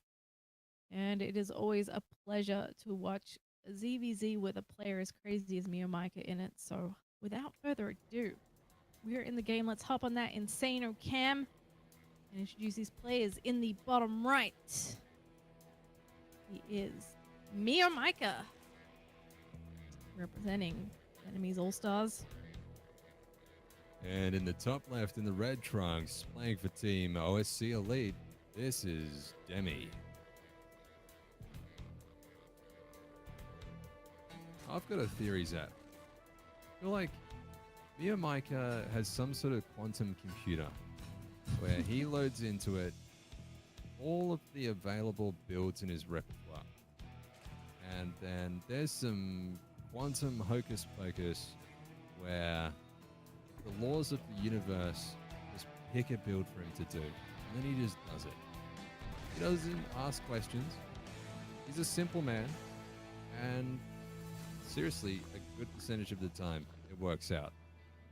Yeah. I'm not sure how he does it, but I love watching this guy play StarCraft. Oh, dude, me too. It's so cool to see a player come up and do really well with a very bizarre style, to be honest. He just does things that on paper often shouldn't work. But they do because they're so out there that his opponent's like, what is this guy doing? What? This isn't supposed to work. How do I respond to this? And then they sort of don't come up with the right reaction because it's such a weird position to be put in. So I'm really keen to see how his play is going these days. I feel like Demi can be quite a wall because he's very solid with his macro. He can be a very straight up player. So I guess we'll have to wait and see. So far, nothing too crazy coming out. But Mia Micah will hit the ground running with a couple of lings first and gone for a bit of an earlier pull. Indeed. And I think a similar player to Mio Micah that we're going to see in this tournament too is Ender, who's, I believe, just been picked up by OSC Elite. Oh, really? Yeah. So he's Makes me back. so happy. And it's a little bit controversial considering his teammate is Igers, and we all know the story of how infuriated Igers became with Ender. Many a game in a tournament were concluded with no GG on our bearded Terran. Mm-hmm. Never let him live it down. But maybe at some stage in the tournament, we might even see a Mio Micah versus Oh Ender my game. God. And I think the universe would just break. I'm not ready. Yeah, I might break. I really hope we do get to see that. That would be awesome. But I mean, for now, this is still a pretty darn good matchup. Mia Micah did manage to get a bit of a supply block on Demi, having taken out the initial Overlord that kind of scouts around that natural area. And he is now making a huge bunch of links. Demi's going to come in and try and scout what's going on. He may have just caught those few extra ones popping out from the main. That's about all the warning he would be getting. On his end of the map, though, he is responding with a bunch of his own units. And there's going to be a bit of a roach follow-up for Mia Micah as well. Lings and Banes are pretty good. I do like roaches. I do really like this defense from Demi though. Queens, he's got the spine that's morphing in, and the Banes will keep him alive for a little while. It looks like Demi wants to try and find some sort of counterattack, so while Mio Micah walks across the map with a whole bunch of slow units, Demi can kind of punch into the back and see if he can get some damage done there. Neither player is doing an all-in, by the way, so these are just kind of mildly aggressive moves from Mio Micah, and knowing him, he could kind of do whatever he wants and make it work, like I said before. Do love this attack by Demi. Picks up a couple of the drones, finds a roach, and forces all the roaches back into a defensive posture. Might be able to find a queen as well. Very nice moves to start things up. Yeah, really good stuff here. Picks up a couple of drones, gets a queen, gets a full scout, sees the lair timing. So he has pretty much all the information he could want at this point in time. When he came through, he also saw that there's no third base just yet. Now 2 Banes morph in the main of Mia Micah. He's actually trying to run those into the middle line. They will connect. 5 drones going down. He's lucky it wasn't a few more, judging by the splash on those others. Yeah, or if there was just 1 or 2 extra lings in there, they would have been able to kill maybe 12 drones pretty quickly. The lair coming out from Mio, we'll see if he wants to go in a Hydras or maybe a Spire. Doesn't have all that much gas, but he does have the 4 gases compared to the 3 from Demi. Taking the third. Oh, he's just going to go for it. And the Roach is starting to focus down the spine, but there is some transfuse energy on these queens. The 2 transfuses going down might not quite be enough, but extra units. 7 roaches will be popping out from Demi momentarily, so he's in a little bit of danger. He does need to control quite effectively. And Mio Micah, I don't know how he does it. He's just hit a timing, and I didn't think it was going to work on paper, but he did a really nice amount of damage. Yeah, he got in here. He managed to cause Demi to have to pull off the line a little bit. I think he got maybe a couple of drones. Because Mia Micah does have a drone lead, and he's actually going to swing over into a Spire now as he takes the third base. So it's kind of a bit of everything coming out here. And now he's gotten a full scout off on what Demi's doing. He himself is now taking a third base, starting to mass up a bit more of a roach force. He's getting those upgrades, the +1 missile, the roach speed. But Mia Micah just runs straight past with a bunch of lings. Oh, really nice moves from Demi there, trying to position his queen into... God, he actually does it. manage to get a save too. 2 drones going down, and all of the lings now getting picked off. Great moves from Demi to minimize and mitigate the damage. I mean, 2 drones is fine for the amount of lings that just went in there. Saving the queen as well in the nick of time. Really nicely done for Demi. And he's continuing to make more and more roaches. Now that spine wall is coming up as 9 mutas are on the way. Now, I don't think Demi's caught wind of this at all. He's got a bunch of overlords out on the map that can be picked off. But considering that he has nothing to defend in his mineral lines, he's just got these queens, he's got a fresh third, he's got to think about defending too. There's a lot of drones for the taking. There is indeed. And I'd imagine that as soon as Demi sees the mutas, he's got a few very difficult decisions. I mean, he can go for the third base, but if he kills it, Mike is going to shrug that off. He's like, I I think don't he really care that knows. much. And the muta's now working on the roaches. Demi's trying to push forward, finds 3 spines, bunch of roaches there as well. Moves around to the third. There's not too much here. There's no drones. There's just 300 minerals on the drone that took to make it. All of these roaches, they're like sacrificial lambs. And Demi going into 3 queens back at home, starting to make some spore crawlers, needs to get his defense up. Micah has a commanding supply advantage, and he's got all the map control now that attack's been deflected. Yeah, he bought a lot of time to get these extra queens out, which are what he's going to be relying on here. But all those roaches went down, and there's a lot of roaches on the front lines here. So now, instead of going for the economy, he can go for a big push. The queens are falling, and Demi does have to pull back for a second, try and regroup to get a more favorable engagement here. 9 drones going down already. There's the 10th. Will Demi be able to hold on with enough here? It looks like the roach force does have a decent group of roaches of Demis to contend with, but these mutas are still very annoying. Oh, Demi would need a miracle to happen right now. GG is called. Micah clinches the win and sets his team up very nicely. 1-0 up over OSC Elite. Very nicely done indeed. Great start there for the Vietnamese All-Stars. Micah looking real good. And taking him out with a bit of aggression early on and then a nice muta follow-up. Very well done. I want to get some Micah merch or something. I'd love a Mio hat. And I don't know, something like a salt shaker and a dice would be good. That guy, every time I watch him, it just puts a smile on my face. I think you hit the nail on the head there with what should go on that merch. A better description, I don't know what it could possibly be. Wow. Yeah, it was the best that I could come up with on the spot in a cast. So going into match 2, we've got Blue Ship as the map, and the players will be Vivid against Justice Simon. So Vivid is a Zerg player. He's been around for a long time as well. So many of these guys now. It feels like I've been watching them for like 5 or 6 years, and it's because I have. I mean, the game's now got quite a bit of history behind it, and our scene does too. So a Zerg versus Protoss for game 2 here. That is it, yeah. I'm in one of the new players. I actually really love that we have a Vietnamese team in this league now as well. Always cool to see some of the other regions have a bit more of a presence because we do tend to be very Australian, New Zealand heavy. And it's nice to get some fresh blood in the mix as well. So I know Mike has been announcing a lot of the new players on this team throughout the week, and I'm keen to see where all these guys are at and what they can bring to the table.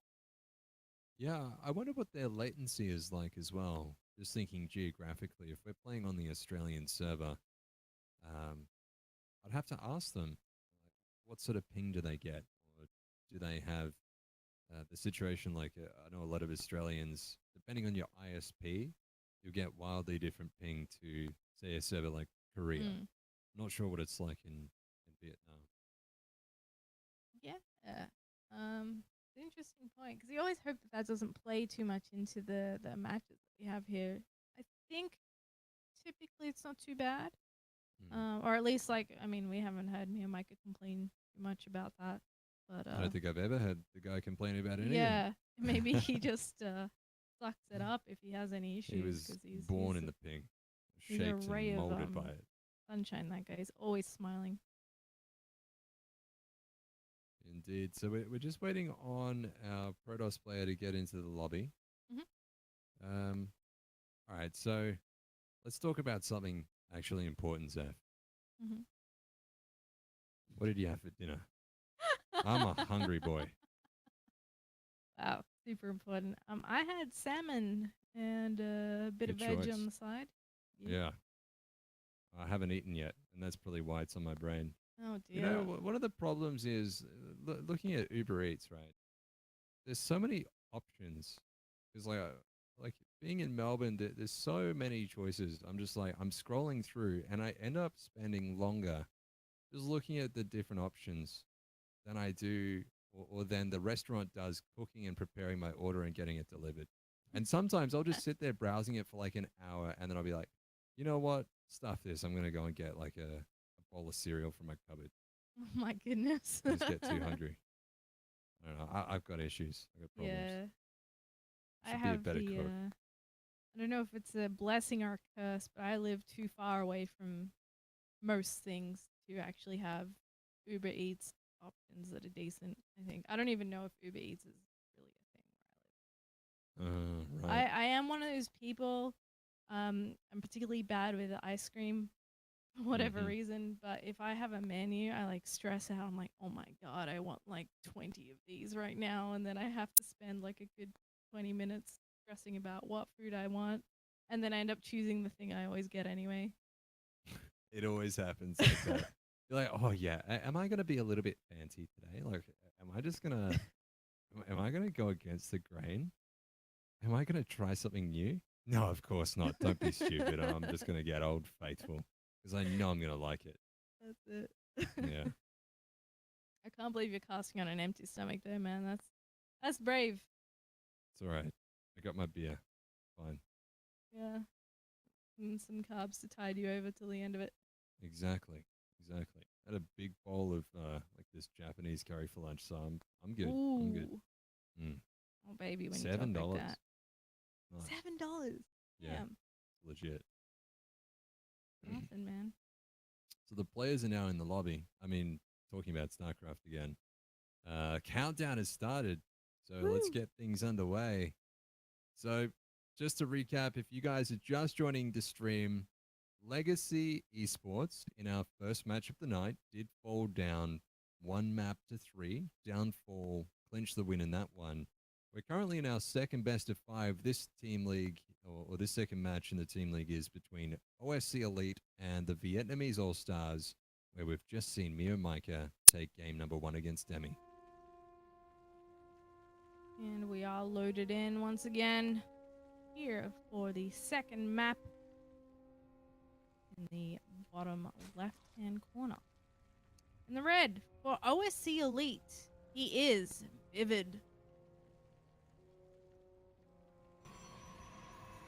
And up here in the top right, playing for the Vietnamese All Stars, we're looking at Simon.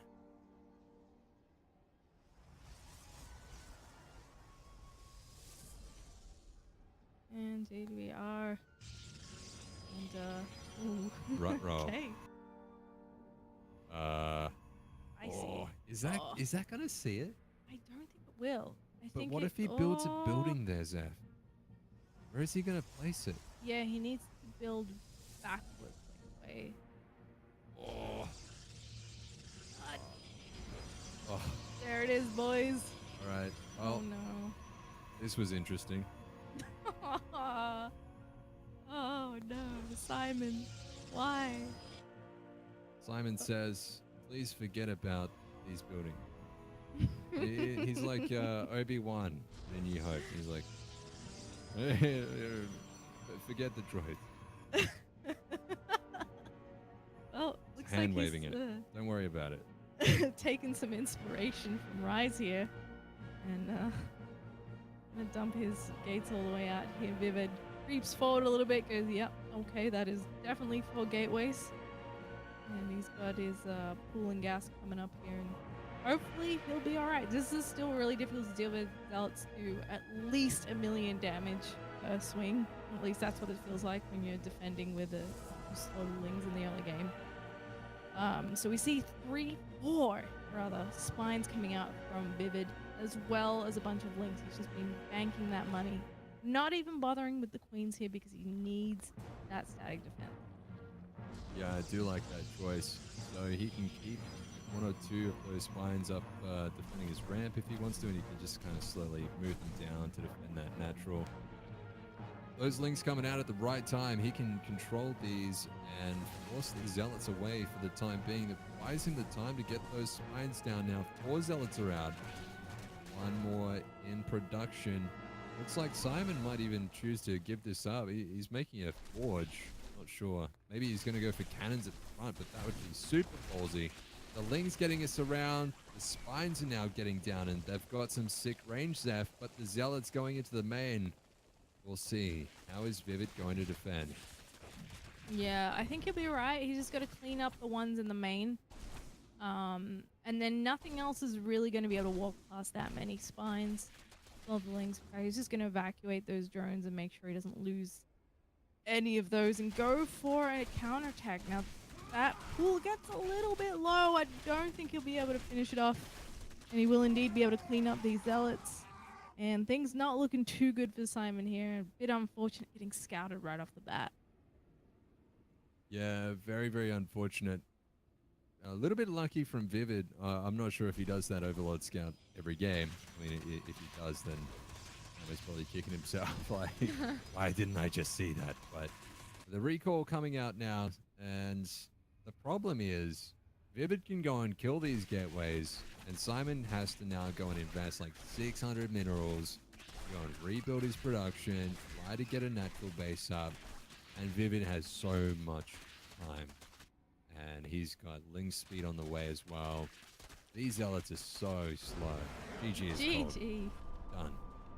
Ties up the series. So, going into game number 3, OSC Elite versus Vietnamese All-Stars, one apiece. And what have we got up next, Seth? Up next is going to be Igers versus QB. Now, Igers at this point, veteran of the scene, doesn't really need an introduction. Really heavy hitting Zerg player these days. I do favor him just based off his results on paper, obviously. Really scary dude. QB is another Protoss that the Vietnamese All-Stars are going to be putting on the field here.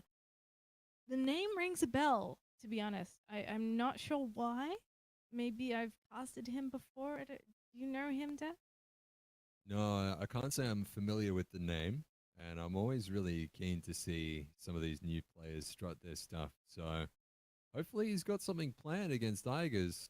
And I think Igers has been playing one of those dirty 5v5 hero fighting games that I've been hearing so much about. So maybe he's not in the best form either. Yeah, maybe. I mean, like you mentioned earlier, it is the off season, right? So some Yeah. people take this as a breather. Some people take it as a time to grind really hard.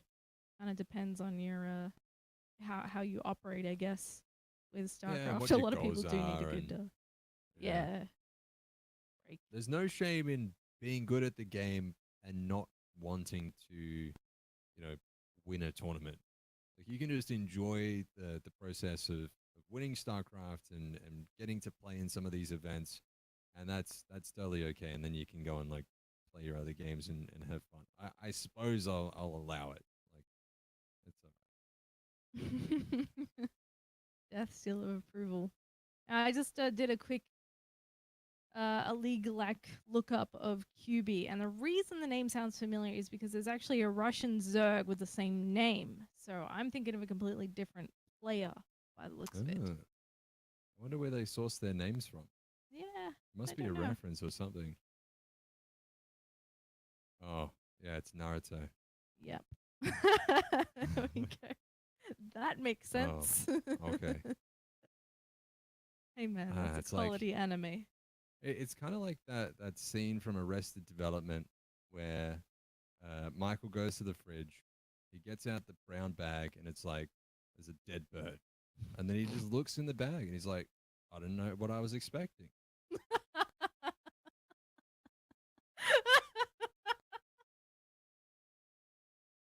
What can I say? Oh my god. All right, so good Oh stuff. dear. QB, he is masters, right? So just having a look at his profile here, decent MMR, but we'll get things underway here on Cerulean 4 pretty soon. I want to see what sort of form Igers is in because I haven't had the opportunity or the pleasure to really cast him in a while or see too many of his games. Loved him as a Terran player. I've been impressed with his switch to Zerg, and I feel like he's now had that length of time playing this extra race. where maybe even next year, like WCS next year, we could see him get into the final stages of a tournament too. Yeah. Alrighty. We're loaded into Cerulean Fall for map number 3. And up here in the top right for OSC Elite, his name is Igers. Big Guzzler. And down here in the bottom left, playing for Team Vietnamese All Stars, we're looking at Yubi.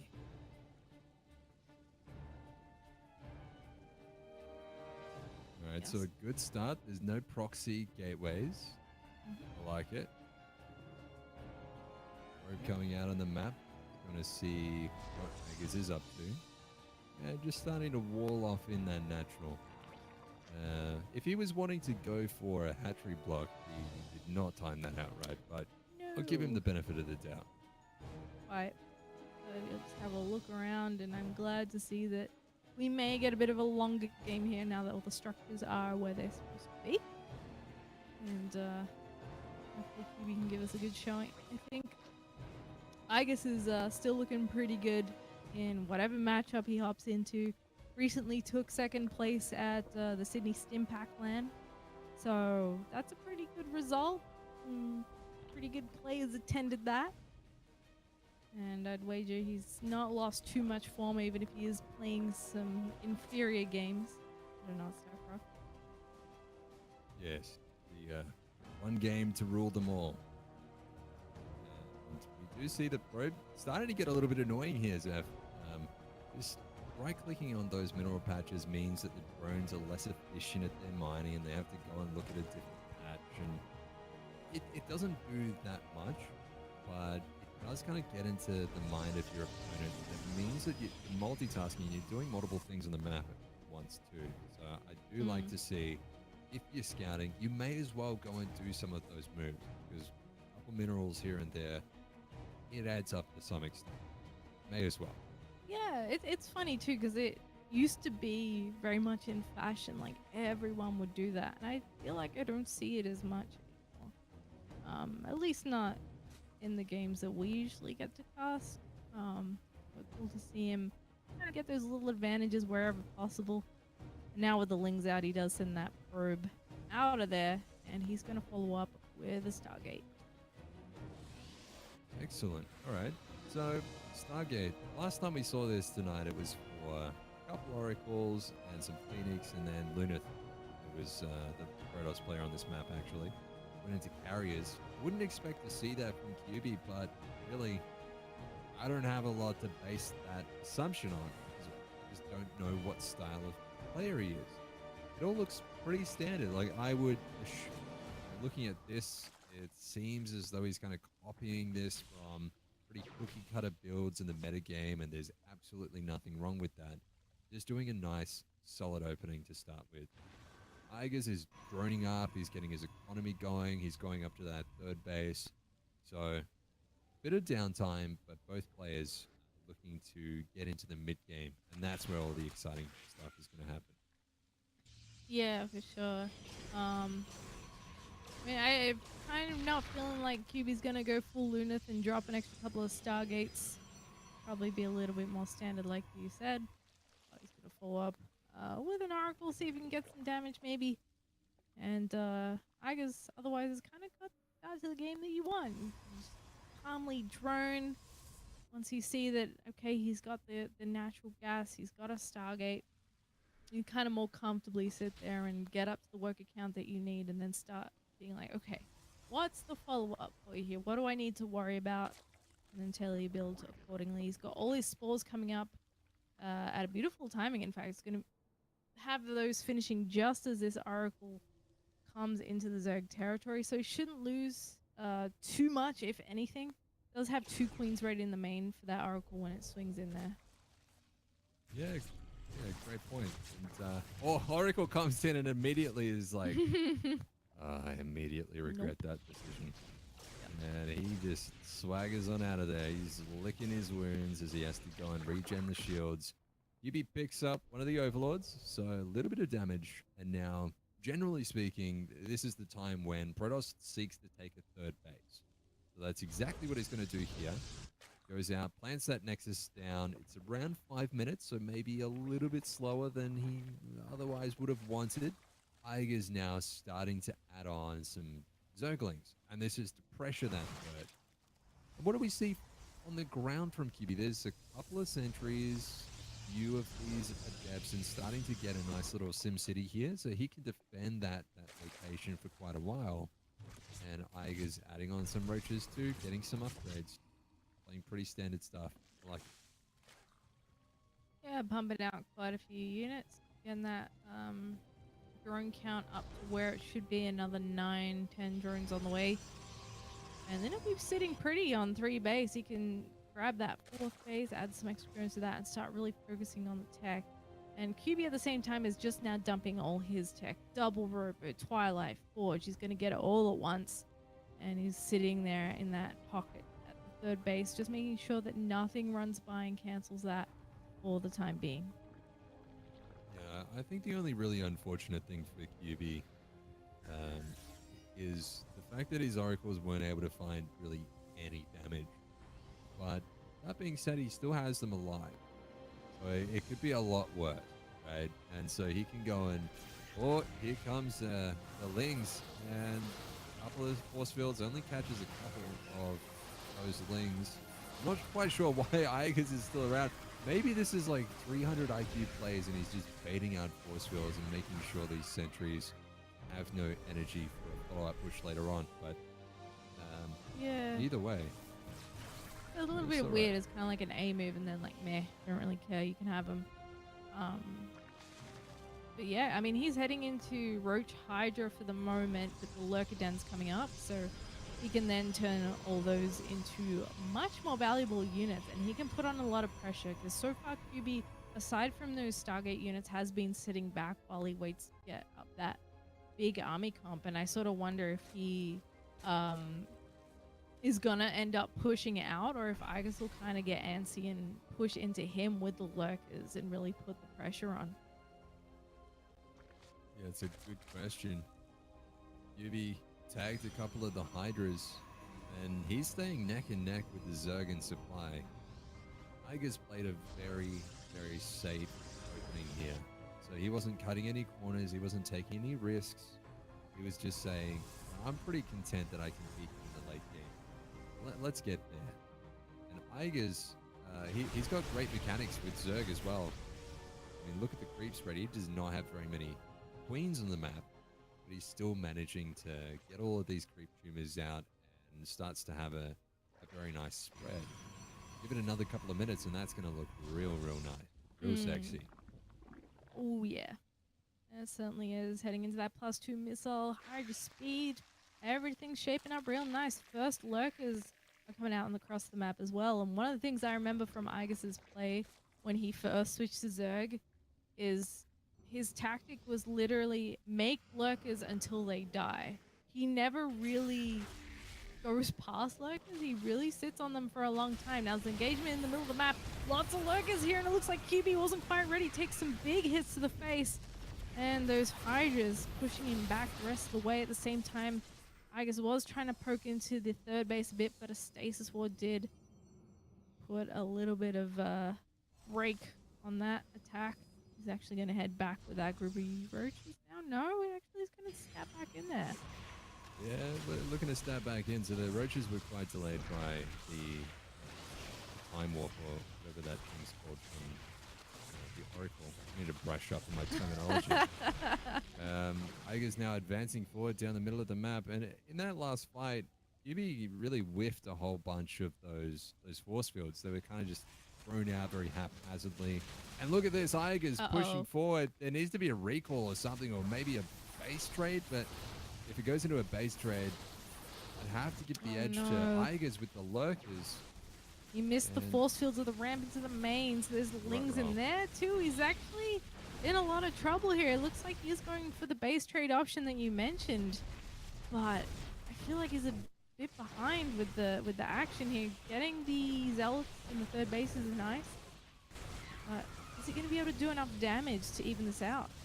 Oh, it does not look like it's F. Oh I think all no. of these Protoss bases are going to be falling.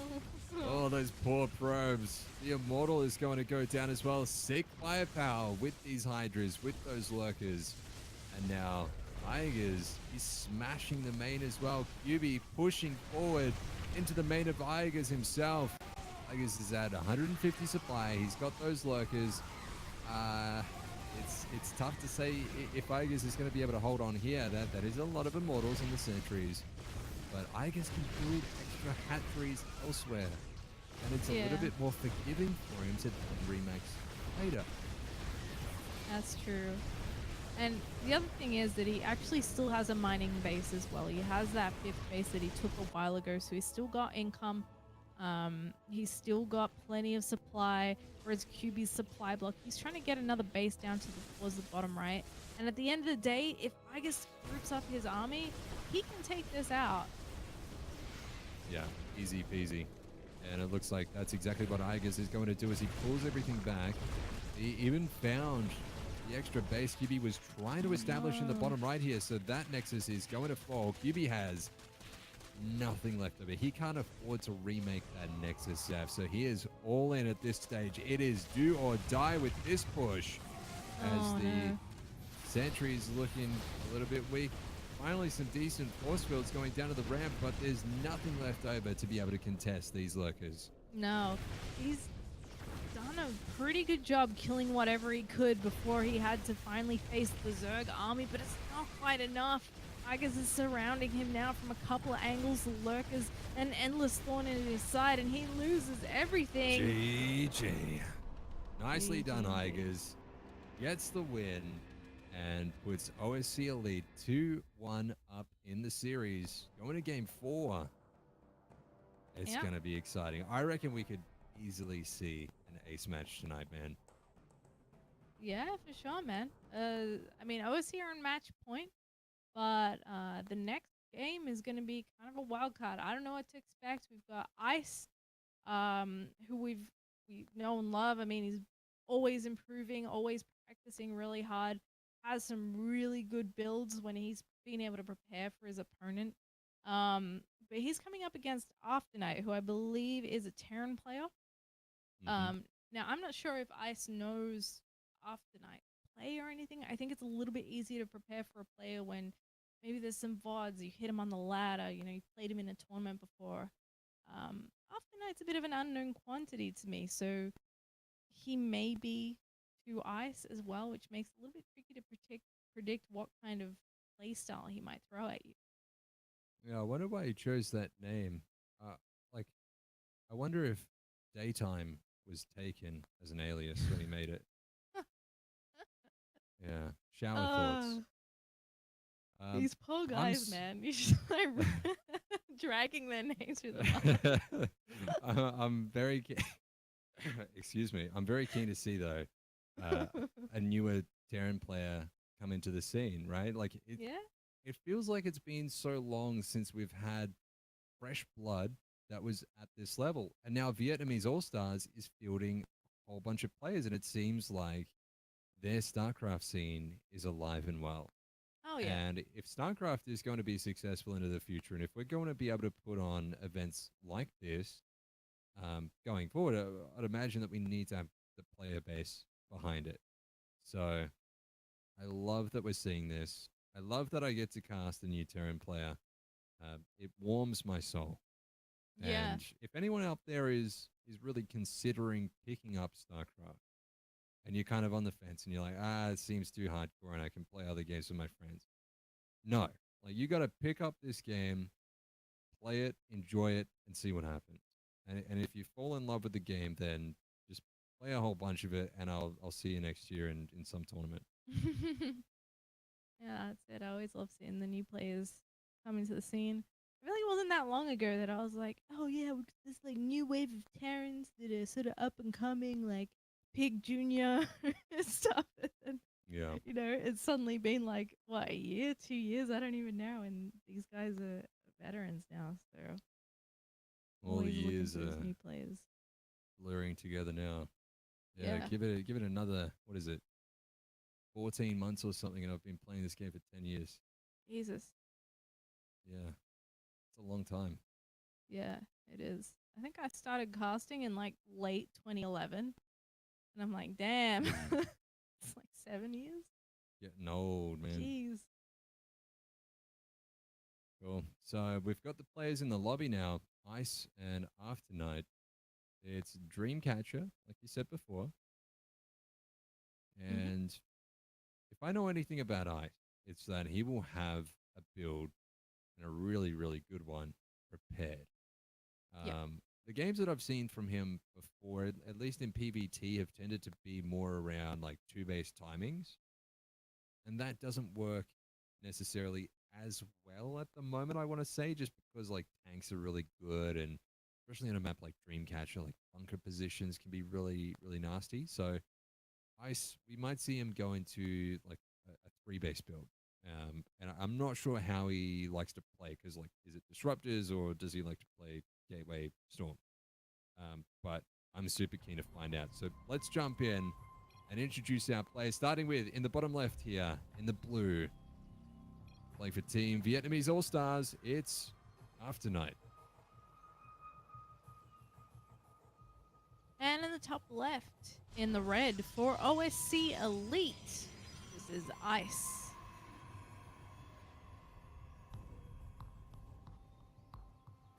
Was on Downfall last season with a bunch of Protoss buddies. He was doing all right. Yeah. I wonder why he's chosen or chosen to go to OSC Elite. It's I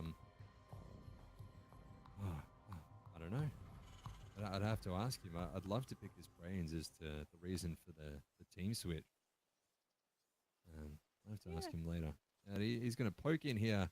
Super annoying as a Terran player, by the way, to see the probe come in at this time because you just know that you're going to have to micro against that thing for the next 2 minutes. The probe's going to regen his shields, come back, harass again. You want to make a command center on the low ground? Guess what? Probe's there. You're going to make a Reaper? Guess what? Probe's going to run away. It's going to come back and haunt you. Like, these things give me nightmares. Yeah. Already Ice. Moving it to a secret location. Wonder if he's gonna drop something cheeky over here. He does expand there on the low ground after his gate finishing there in the main. Yeah, there's the Cyber Core. Second gas coming down. What's that probe doing? It's in a proxy spot, but I know. I I'm mean, just sitting it here could like, just what is start it? walking back to the natural right now because the Reaper is going to walk across the map, right? Yeah. After scouting around with his SCV, like he's looking for proxies. He's being proactive. No. This is so unfortunate. Oh, he was just that little bit too early. No. If I was that probe, just before I took that final shot from the Reaper, you know what I would do? I would dab. Oh God. 100%. No Jeez. shame. Just His dab it, name's man. Afternight, not Fortnite, mate. That's close enough. Well, factory coming up here for Afternight. And so he heads into that second gas and starport follow up as well. Get a bit of a scout out on the map, just a bit of presence with that Reaper. And what is the tech of choice for Ice? We've got the Twilight Council coming down, so this could mean a couple of things. I mean, he could go into Dark Shrine. He could get Blink Stalkers. He could go for an Adept timing. He's continuing to make Adepts out of his Gateway, starting that Warp Gate research as well, getting a Robotics. So that might indicate more towards like Stalker Blink, I want to say. But still, there's so many different options. Yeah. And we do see Daytime here moving out with the Hellion and the Reaper just going to barge into the main. This is a little bit risky, but it does get a perfect scout. Yeah, I mean, he's going to lose as he gets up here and he sees the PT Shrine. Oh, Just the money cancel it. scout. Yeah, just cancel it. The Terran player is going to make turrets and defend anyway, so you may as well switch gears. Yeah. There we go. I mean, it was a nice idea, and I was hoping to see DTs. again, the nice thing about this map is that you have all this space, and as Insano showed us earlier, like, Pylon was there waiting. It was just asking for a DT shrine to be made next to it, but very nicely done from After Night, and he's going to head out with a drop full of units. You can get some damage done over on the Protoss side of the map. Just looking at After Night's buildings, is going for the Raven early second racks at it as well. So you can go a few different ways with this sort of build. You can do some very strong two-base timings. Actually, as we say that, there's a drop in the main. And is this guy, like, I saw the diamond portrait on him, but that was not diamond micro. That was excellent. No, he's I think he's masters just about every season from the quick profile stalk I did while we were in the lobby there. I like it. Didn't look at his rank, but yeah, he's doing some cute moves here, and it's making it a little bit difficult for Ice to clean this up. Now, these Marines are quite weak. He's starting to kill off a couple here. And he also sees the War Prism there, so that's a nice find. He knows he needs to be a little bit wary of the harassment of the Protoss coming to visit him as well. Yeah, that mine as well just snuck into the natural while we just totally weren't watching, and it got 5 kills. So that's pretty nice as well. So After Night is up 38 workers to 31 from Protoss. The drop is continuing too. And he could probably save that mine if he boosted over, but he's a little lapse in concentration possibly. Ice going for a third base over at the gold as well in the top right hand corner of the map. But he's got no stalkers. He just can't deal with this drop. No, he can't. He's going to chase after it. Okay, there's only one Marine left in there now, so you can only be so annoying with a single Marine in that drop. That Nexus does finish, and he can start capitalizing on that now. He recalls a whole bunch of probes, and there's a couple of Zealot buddies there. Start mining on that right away. Very nicely done. And After Night doesn't know about it. Yeah, indeed he doesn't. And if the game goes longer, like 5 minutes longer, that gold base is going to pay off. I mean, it's going to pay off straight away. You're going to be able to afford more gateways. The thing about golds is they will mine out pretty quickly. So Ice, this is kind of like a short-term measure to try and get an advantage and a lead in the game. I love After Night's production. He's now adding on a third CC. Great timing for that. He's getting his stim, his combat shields, his +1, and he's got the reacted starport, so he can make a bunch of medivacs. He can keep doing drops. And Ice, again, he really doesn't have very many stalkers. It'll be very difficult for him to defend against drop.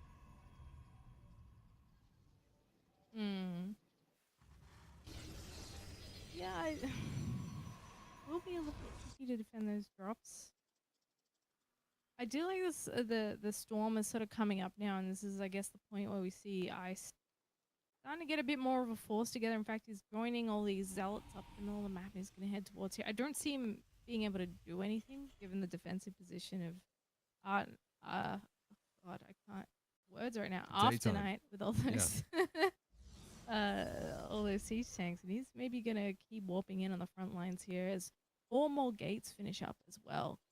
And After Night's looking for this third base, going like, "Oh, I guess you're all-inning me." But where's his pylons? Excuse me. He doesn't need pylons. He has 10 supply buffer, right? That's fine. He can't warp in. So he's gearing up for an attack, and then he's just like, oh, actually, I'm supply blocked. So now I'm going to start a couple pylons. And this is huge. So if as a Protoss player, you've taken the gold base and you're gearing up for a strong attack and trying to deny the Terran player from taking his third, you probably need to make pylons and make sure that you can continually make units. He's had too much of a bank. Ice is... his attack will eventually hit like a wet noodle. And the Ghost Academy is coming up now from Terran. We'll be able to get some of those. Oh, big drop as well. Oh, now this could get interesting. Look at this. The counterattack from Ice can come into the natural, wreak havoc, and catch After Night out. But After Night sees it. He's going to come back. The medivacs are coming back. There's the boost. Yeah. Gonna run all the way back. He's very confused, I feel, at the moment. He's like, what the hell, man? Like, where's your third base? He does not know about um, the gold still. And he hasn't seen that new third, what he thinks will be the third building now, which is actually the fourth. I do like that he continued to send 4 medevacs worth of units though over to the main of ice, who doesn't have anything to actually protect him here. And I'm not sure if Oh, he can attack into here without losing too much. There's a good siege tank and a good number of units with the storms looking pretty good. Zalt's actually running through that as well. And I wonder, is this enough or would a refill have been better? He's pulling back. that was the cheekiest F2A move I've ever seen in my life because you saw all of the Terran units just moving back to the natural. Now, Yeah. Ice, he has managed to do some nice damage here. Uh, I am worried though because after I can get in, pick off all of the Artosis pylons, and prevent Ice from really making a whole lot more. Hmm. And I'm not sure if there's going to be, or there is a recall, but those were the Oh, probes evacuating somewhere else, yeah. right? So now Ice kind of has these units out of the map. Aaron, he has his production. He can keep going. He's got a third CC. He's actually in great shape. Yeah. Um, Not a lot of money coming in for Ice at the moment in terms of minerals. He just needs a second. He's still starting to warp in more at the gold base and trying to take out the Terran. I would actually just like him to like see him kind of go and clean the crops up if he could. I mean, I guess he can't really chase it. He'll just pick up and run away, but at least he can stop some of this damage in the infrastructure because he's got all these feedbacks he could potentially do on those medevacs. There's the scan. After Night sees the gold base, and he's like, it all makes sense now. But I mean, it's kind of too bad, so sad because Ice he can make one unit at a time out of a muted gateway with low tech. And After Night really just needs to make sure that in the next minute or so he doesn't throw all of his units away somehow. Yeah. I feel like now's the time if Ice wants to make a move, like attack the army while it's in two pieces before it joins forces. It doesn't look like he's bringing his Templar to this party though, so he won't be winning this fight. Does have to back out, especially with the anti-armor missile coming down there, and he's actually just going to lose all those structures while the rest of the army moves up towards the gold base, which he desperately needs to hold on to because that's where all his production Oh no. is actually going to be as well. And these Liberators getting into a very nice position. They are quite bruised, so a couple more storms will take those Oh out. no. But oh no, he's just running into the Liberators and losing all of his High Templar. Oh my Wow. goodness. That was rough as guts, Saf. Ice plummeting in supply, down to 32 against 112 from the Terran. GG. After Night makes things interesting, and we are going to an ace match. Yes, we are. Awesome. Getting a fifth game out of these guys. Actually, don't know what the ace match map is supposed to be. We'll find out Fracture. shortly. Fracture? Okay. Yeah. And I like that map. It's like Abyssal Reef 2.0 in my mind. Um, I would either expect OSC here to field Demi or Igers, but crazier Yeah. things have happened. And you've got to kind of expect Mia Micah to come out here. I mean, this is week one. You want to get your team off to a good start. The captain comes out and rides forth to try and close things out. If Mia Micah is fielded, I think that the Vietnamese All Stars have a great chance of, I don't necessarily want to say causing an upset because it's kind of unfair to say that they were unfavored. We just haven't really seen a whole lot of these players before. But they would win a lot of fans tonight, and they would definitely turn heads with a victory here. Yeah, definitely. And it's a great way to put your name on the map as a brand new team in the scene. A team built largely of players from a region. I believe they all are actually Vietnamese. Can't confirm that, but maybe as we see more of them, we'll get to know them a little bit more. But it's good to see a whole bunch of players from a country that has been around in StarCraft. We've always had like a couple of Vietnamese players, but hasn't really had a big presence. And the fact that they've been able to announce a whole bunch of players is really cool. Um, so yeah, I mean, I guess the one thing that kind of sucks is that when your heavy hitter is Mia Mike, you can kind of bet that he's going to be the ace, and then the teams facing the Vietnamese All Stars. Just kind of have to figure out who's going to be the Mia Micah sniper. Um, Yeah, that's a good way to put it. yeah, so I don't know who they'll put out against him, but we'll find out shortly. We give the teams a minute to get their bearings and submit their ace players. The teams will mull that one over as this boy becomes hungrier and hungrier as the cast goes on. So You must be suffering. let's just say that it is, for argument's sake, either Demi or Tigers versus Mm-hmm. Mia Micah. Well, let's make some assumptions. What would you do against the uh like against the unknown build that Mia Micah is going to throw at you? Like, is there actually some sort of safe cookie cutter meta opening which you could do in a ZBZ, which would shut down everything that he could do? And I Mm, think that to date, no one's figured that out, at least not in our scene. And so that's what makes it so exciting. And we've seen games of Mia Micah in the past, and particularly in best of threes, where he'll try something and he just kind of looks like a low masters player. And then the next game, he looks like he could beat like a top ranked Korean. yeah. So I think there is a high degree of variance. And while Mia Micah, I think, is arguably going to be favored against either Demi or Tigers with the form that he's in, that's not to say that there's not a very good chance that OSC could clinch this one as well. Yeah, I think so. You just yeah. To your point about like is there a cookie cutter build you can do? I think the answer is no. Mm. But I think maybe if you play it safe, like I think if you try and play crazy against me and Micah, you might have a bad time because he kind of excels in that sort of weird game state because he often creates that for himself. He'll Yeah. do an all in with slow lings, and you're like, what? That's not a thing. But because it's such a bizarre thing, to see in it in a ZVZ, for example, he makes it work. So yeah, maybe if you just play like a macro game and focus really hard on your scouting and yeah, I don't know, maybe that's the I'm way to just surprised be. we don't see Mia Micah pull the boys. Like, there's all the drones coming across the map with some slow roaches or slow lings or something. He probably does that. I just haven't seen it in a while. Yeah. I don't recall if we've seen him pull drones. I feel like if there was ever a player that did the old strat of like bringing a couple of drones and building spines on your creep or something, it would be him. But Mm-hmm. yeah, I have to say, I think we're still waiting on these guys to choose their fighters, building that Indeed. suspense.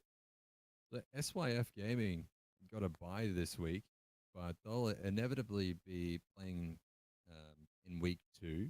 Mm-hmm. So, I mean, if you guys haven't seen the ANZ Pro League before, just a quick recap for previous seasons.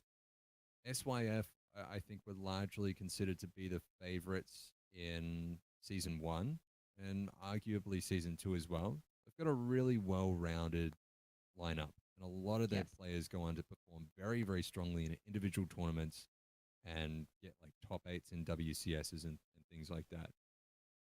So SYF did manage to win both season 1 and season 2, and they come into season 3 with a bye in the first week. They get to see what these other teams are like and how those players are playing. So they've got a little bit of an advantage, kind of like a winner's advantage almost, if you will, Yeah. being able to get some scouting information and see what the opposition is like. I'll be super keen to see how they're going next week. Yeah, I mean, they're undefeated. No one's been able to beat them in a match yet in either season that we've had so far. So, yeah, they're still looking pretty dominant. I guess we'll find out if they're still on top. Like, if you look at the plays that they have and the results that those players have individually, it's kind of hard to be like, yes, this other team here is going to be the one that's going to be the best contender because it's just so hard to beat a stacked team like that. I think there's a worthy mention of Crimson here, who almost went undefeated for both seasons in every one of his matches. He's got like 10 wins, one loss, or something like that. Yeah, what a So he's beast. actually got the best win rate in the whole league. He's absolute monster. And I think he's going to be equally terrifying in season 3 as well. Um, yeah, it looks like we are having Demi versus Mia. Yep. I think it's just been confirmed by an admin. So it'll be a repeat, a rematch of the first game from this best of 5. It'll be Demi Love versus Mia Micah on Fracture, another ZVZ, and Demi will be out for revenge. I don't envy Demi Love though.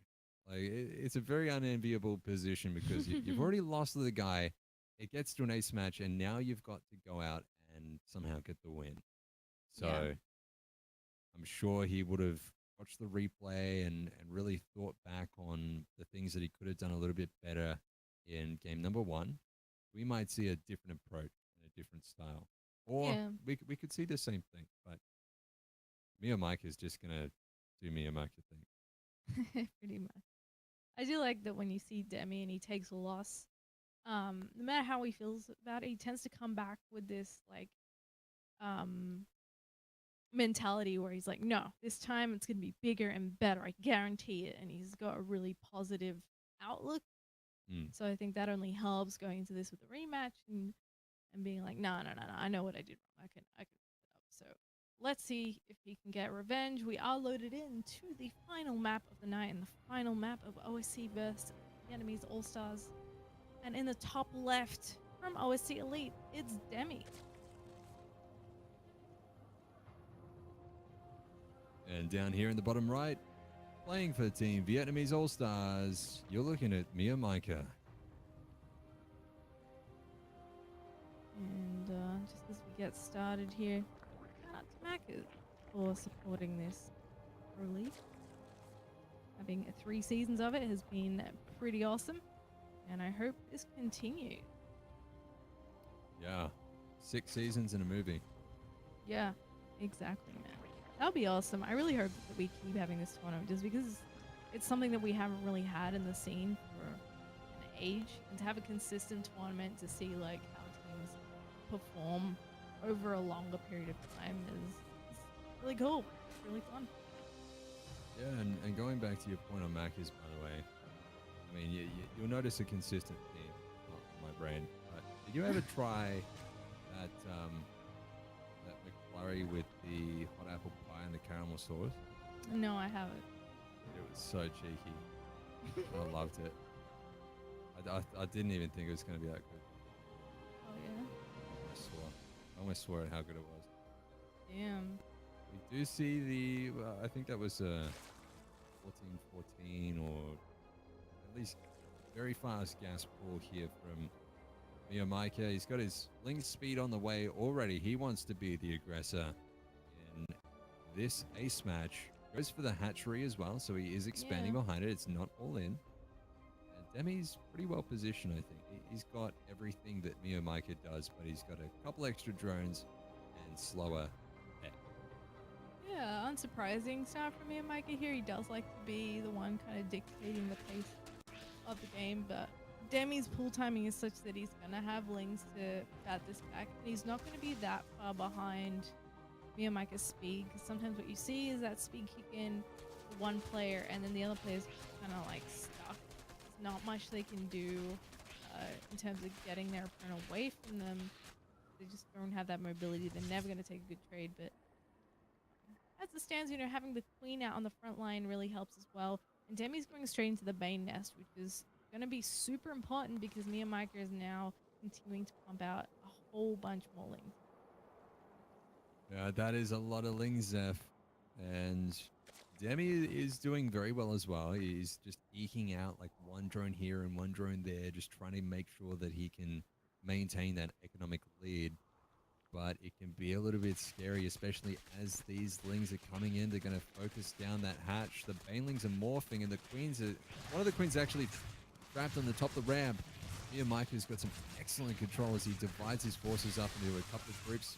snipes down one of those Banes, tries to snipe another one, but Demi, with Micro himself, does manage to deflect it for the time being. Oh man, It's neck and neck. that grabs the weaklings, turns them into Banes right away, and he holds on to that natural hatchery. He's back to droning now as well, and he doesn't quite have a drone lead, but he's pretty much on par with Myanmar in terms of the worker count overall. I think Myanmar is just like 4 drones ahead in production. But now that he's back to Lings, Demi's going to pull ahead a little bit in that worker count. So let's see what happens as Myanmar continues to pump out these Lings. He's going to need to do some damage with those if he's going to commit this hard. Yeah, he'll certainly want to at least make sure that Demi can't get a third. But I don't think that that's really a consideration right now. With a hatchery that's that wounded, Miyamaka must smell blood in the water. He must want to find some way to get that down. And if he does, then things get super awkward for Demi. Yeah. And, are these slow queens going to waltz across the map? Oh my god. So Well, we'll check back with this in a minute. You know what I'm saying? Like, yeah, I was gonna say, like, if they're coming too, you know, that might be the time that Demi needs to actually prepare properly for this. He's got a spine coming. He knows what he's up against, right? He knows that Mia Mike is doing this big attack. I'm not sure he expects the queens.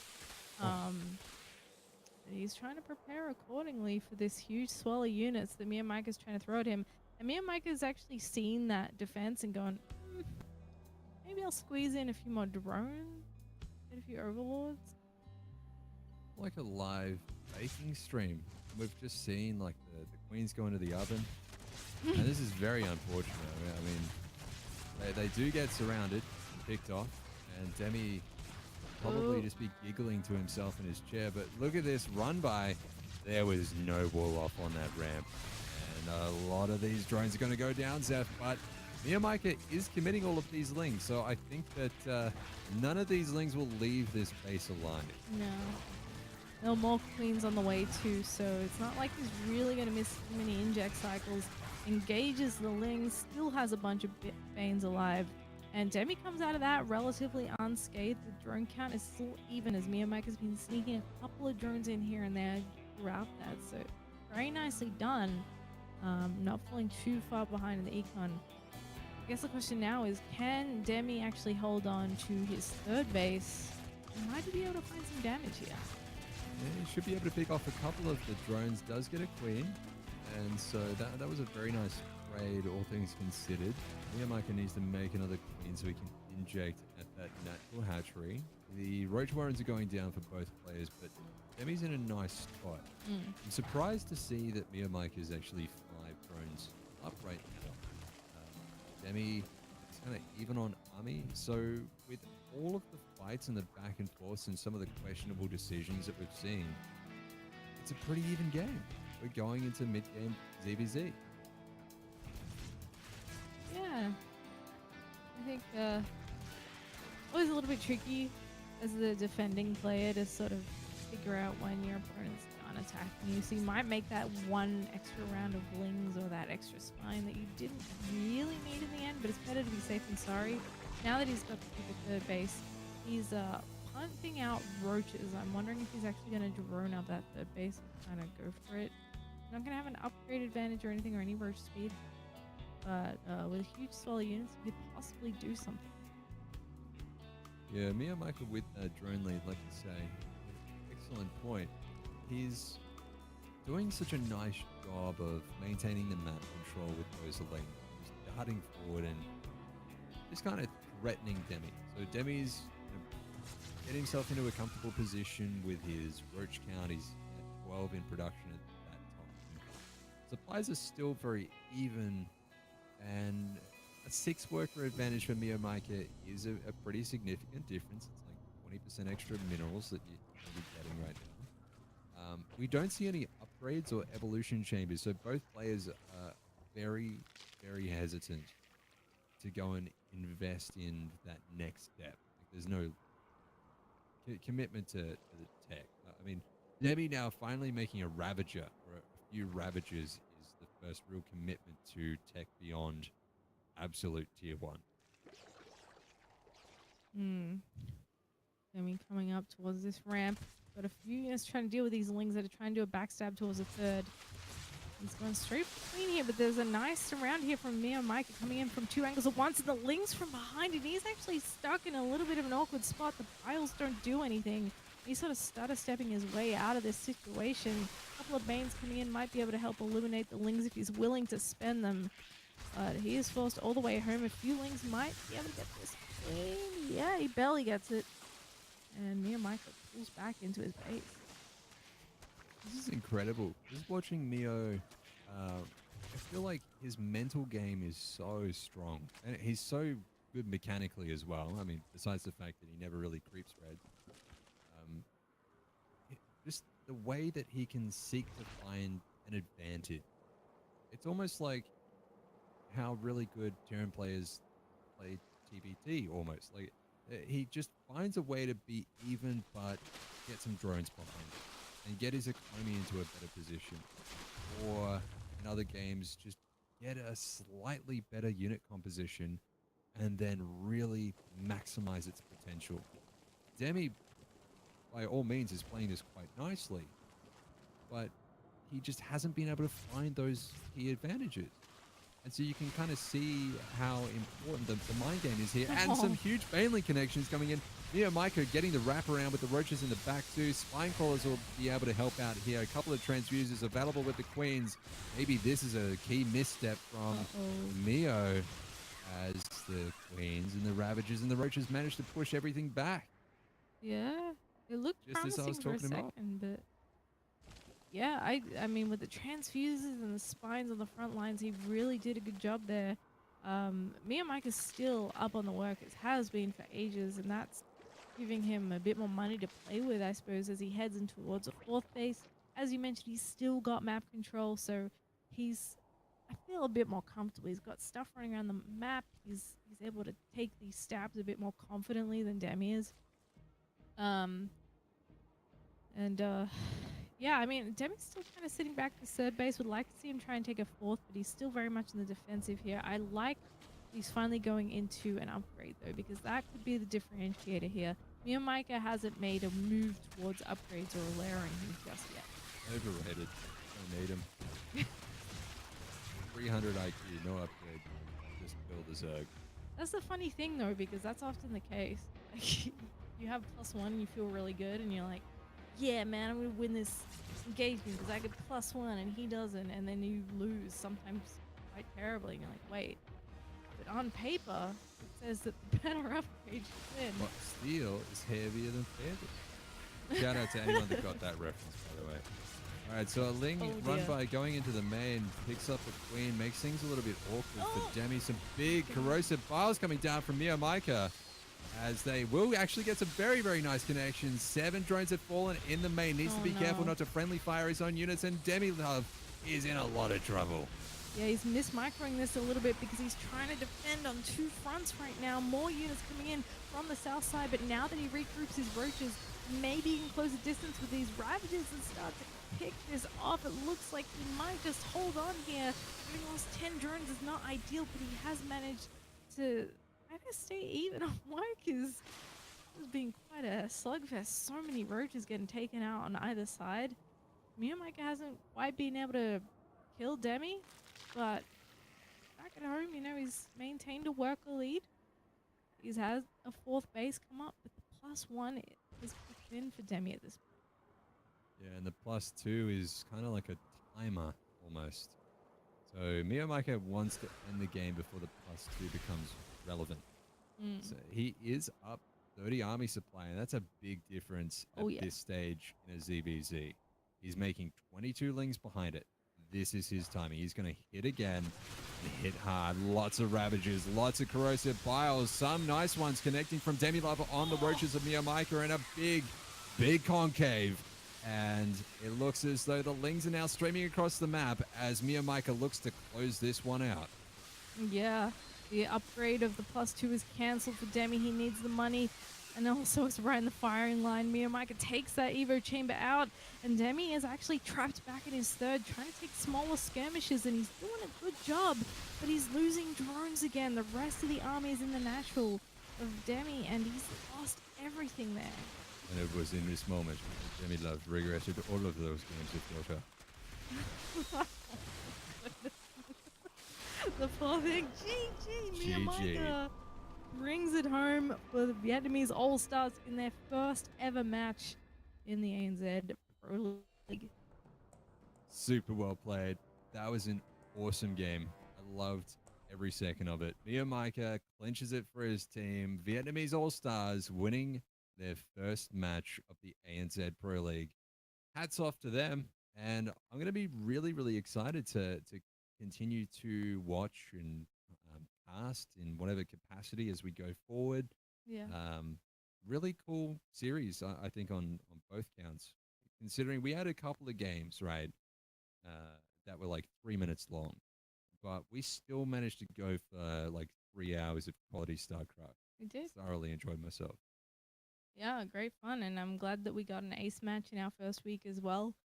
Between OSC Elite and Vietnamese All Stars. Legacy first downfall, a fun one as well. Not quite making the ace match, but we got a full 4 games out of that. So awesome win for downfall there as well.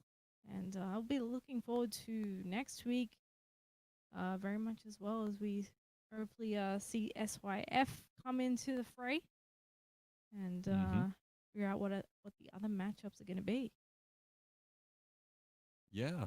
I'm not sure if we've got any drafts or anything like that for next week available, so they'll be published when they do come out. Give the teams a little bit of time to prepare. Mm-hmm. All right, so now we've seen 4 of the teams play. Yep. Do you have any sense of who's going to come out on top in this tournament? I gotta say, with the performance of Downfall today, I think they might have a very good season. Satu was pretty good. Yeah, I mean that was the big differentiator for me. Satu really impressed me in that one. Mm.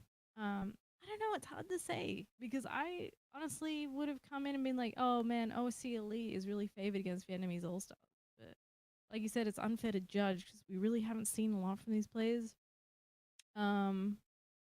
Yeah, at the moment my pick is like Downfall. I think they may surprise us. Okay. Yeah, I still feel like I haven't seen enough to be able to really judge. I'm with you there because Downfall looks super good tonight. SYF, I think, still have the caliber of players where I would expect to see them in the finals, but we'll have to see. Maybe SYF versus Vietnamese All Stars finals. That'd be really, really cool. Yeah. Yeah, that'd be really awesome. I don't know, man. I'm just keen to see all these teams go up against SYF, to be honest, because they were undefeated both seasons, back-to-back champions. They're going to be looking for the third title. They're still going to be really difficult to beat. But with the roster changes and some new players coming in, you know, that might be the magic formula to finally kick them off their throne. So yeah, looking forward to it, guys. We'll keep your eye on social media. I'm sure when the matchups are announced, they will be posted around. Big thank you to Gamester for running our production and to Insano for observing for us as always, and Magus for supporting the tournament. Beth, you got any final words? No, just follow the Blizzard ANZ channel so you guys can sort of get a reminder every Thursday that this is live. Follow them on Twitter as well because they'll be posting updates and you'll be able to track like the drafts as we go through. You can follow me if you want to. I do stream on Twitch, and if you follow me on Twitter, you'd probably kind of make my life. That'd be awesome. So you should probably do that. But otherwise, like you said, thanks for everyone that put on the production. GameStar, Insano, Blizzard, Maccas, and thank you, Zeph, for being a very accommodating co-host, putting up with a a lot of bad jokes. I had a great time. Really enjoyed it. And thank you for everyone that tuned in to watch tonight. Yeah, been great fun, guys. We will see you next week, Thursday, 8 p.m. Once again, don't miss it. And let your friends know this is on. Hope you've been enjoying the stream so far. And that'll do it for us for tonight. See you next week.